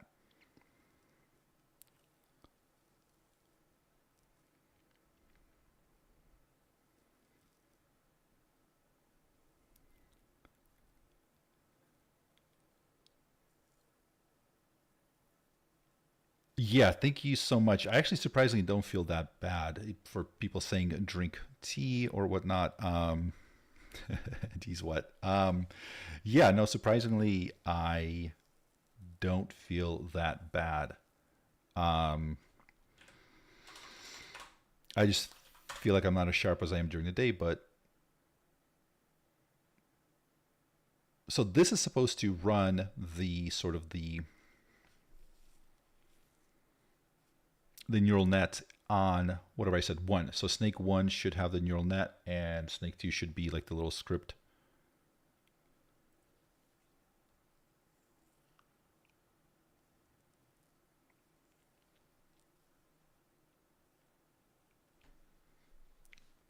It seems like it's working.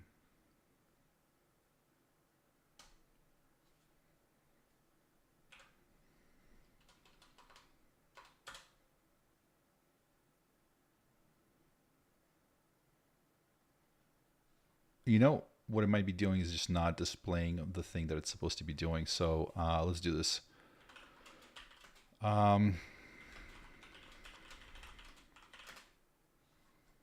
What step?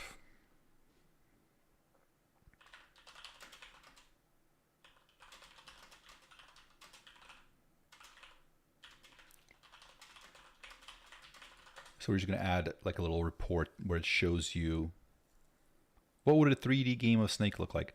Oh, and by the way, we did try to do it. Oh, we tried to do this thing and it didn't work because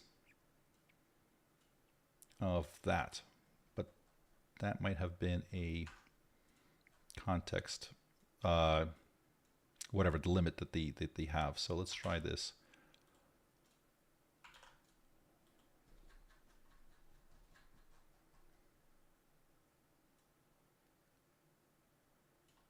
I mean, I gotta say it did that, so that's not too bad.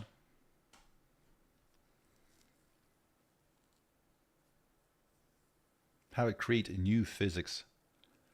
How awesome would it be if it did come up with some crazy new thing, you know, on a live stream like this? I doubt that it's possible, but you need some sort of a scaffolding like with Alpha Evolve, which...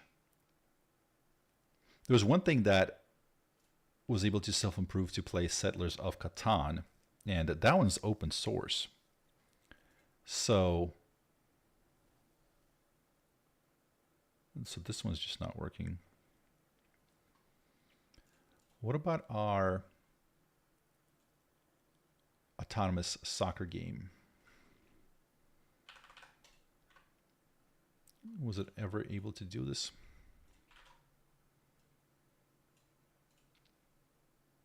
Nope, still having issues. Again, I'm not too worried about the... I'm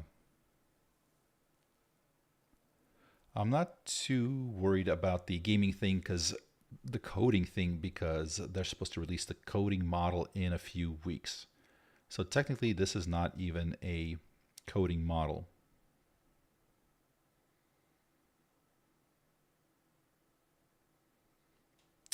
Yeah, so I'm going to sleep soon, you guys. I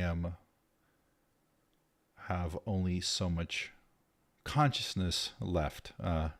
People are asking to ask about consciousness. Yeah, and speaking of consciousness, mine is running out. But just on some of these sort of first interactions with it, I gotta say it's pretty good.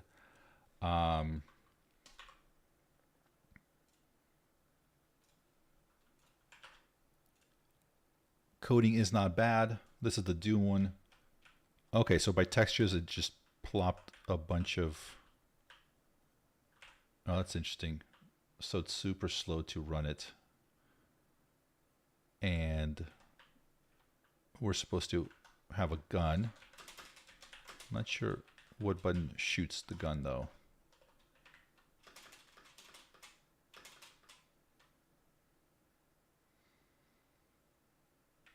Infinitely many times, go to sleep. Yeah, I feel that. So I don't see our little enemy. I think we're supposed to have an enemy. I mean, it added some stuff, but again, really, I want to be testing the coding model what comes out. Somebody's saying, I just got back from frogs. I just got back from the store. Did I miss anything good? My dog was watching to get you extra viewership. I appreciate that. Tell the dog that he's the bestest boy ever.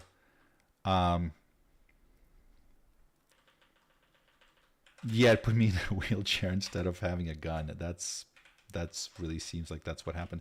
There's a green thing in there, but yeah, see, it's not that it clips.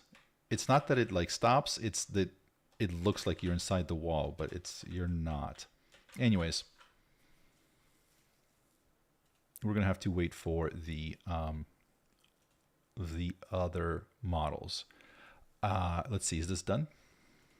This looks like it's done.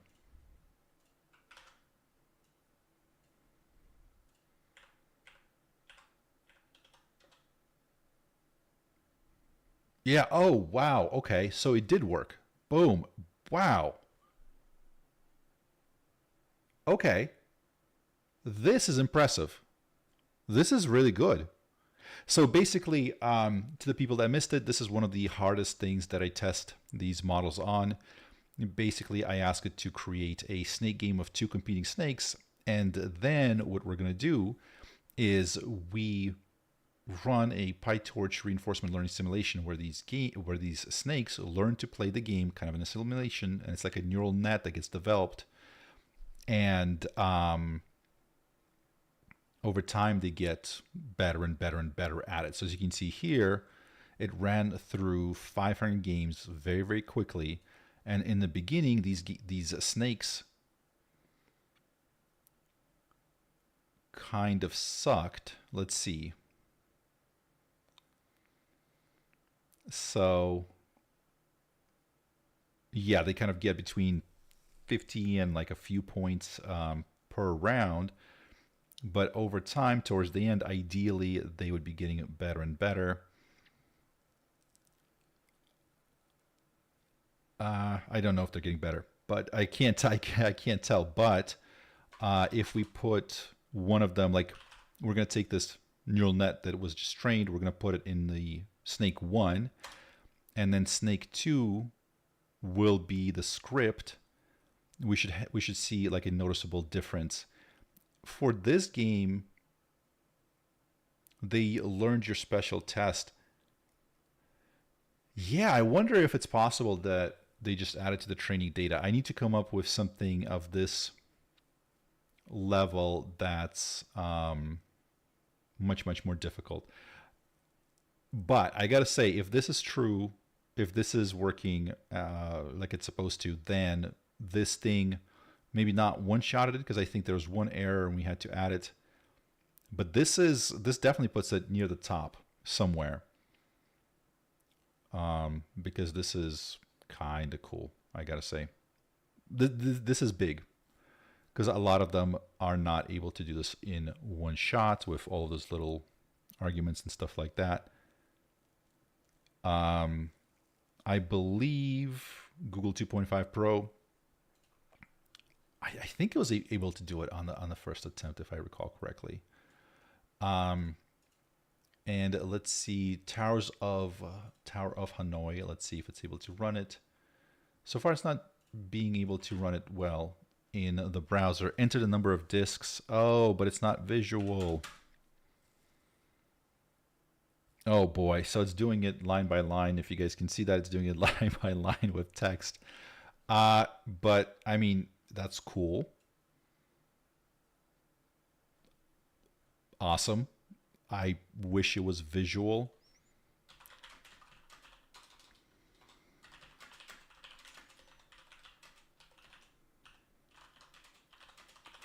So we're going to make it with a visual component and not just text.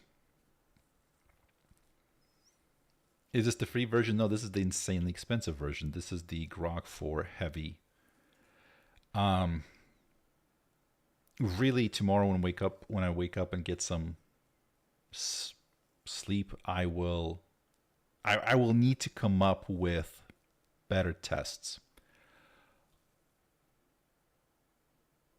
Okay, so what does it mean to be intelligent? Intelligence generally refers to the cognitive ability to acquire, process, understand, and apply knowledge and skills effectively.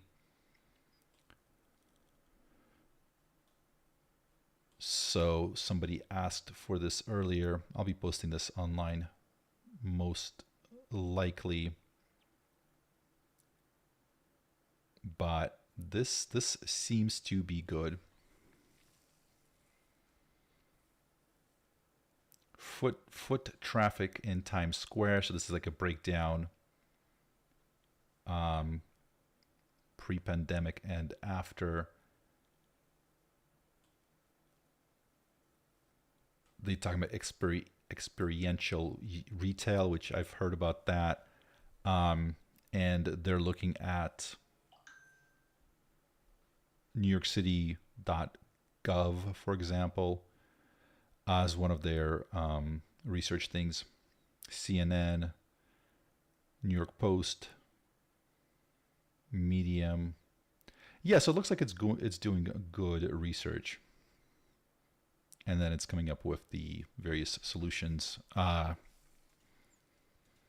So far it's pretty good. Here's the 3-body problem.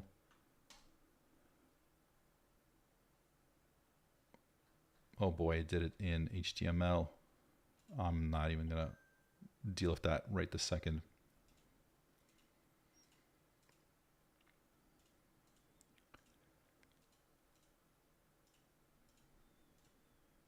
All right, I am falling asleep. My brain is shutting down in real time. So everyone, thank you so much for being here. You guys have been absolutely incredible. The Tower of Hanoi thing is still running. So it's going to figure out eventually. I think it takes, for 10 disks, it's something like 2,000 moves, I think, or more. Or is it? I don't remember, but it's a lot. So we'll be here a while figuring it out. Okay, yeah, so Spook EXE hit the query limit. I did too at some point. Yeah, thank you so much. Overall, I think it seems good. It seems like it's near the top, and we need more testing, but I think those Buddhism one and the economic, which economic one? The one about New York? Yeah, I can post those.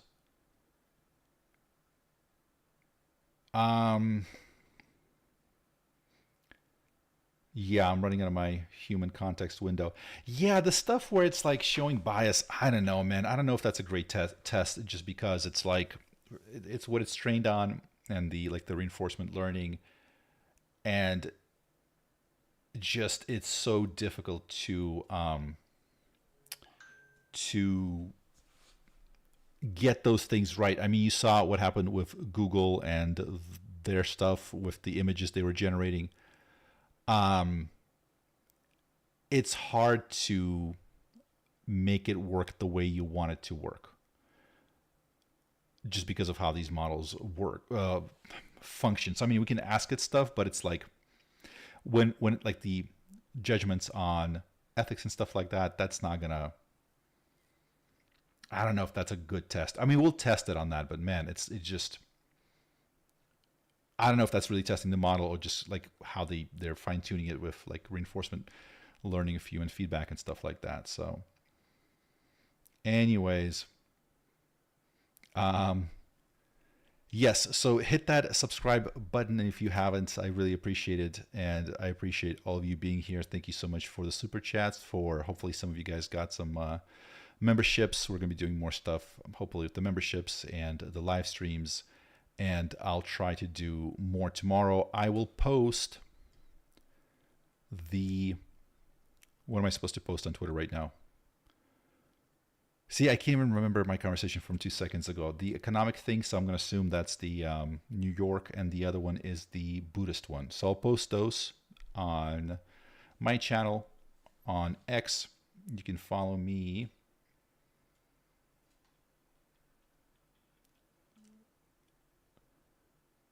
I don't remember my Twitter handle. It's Wes Roth Money. So check me out there.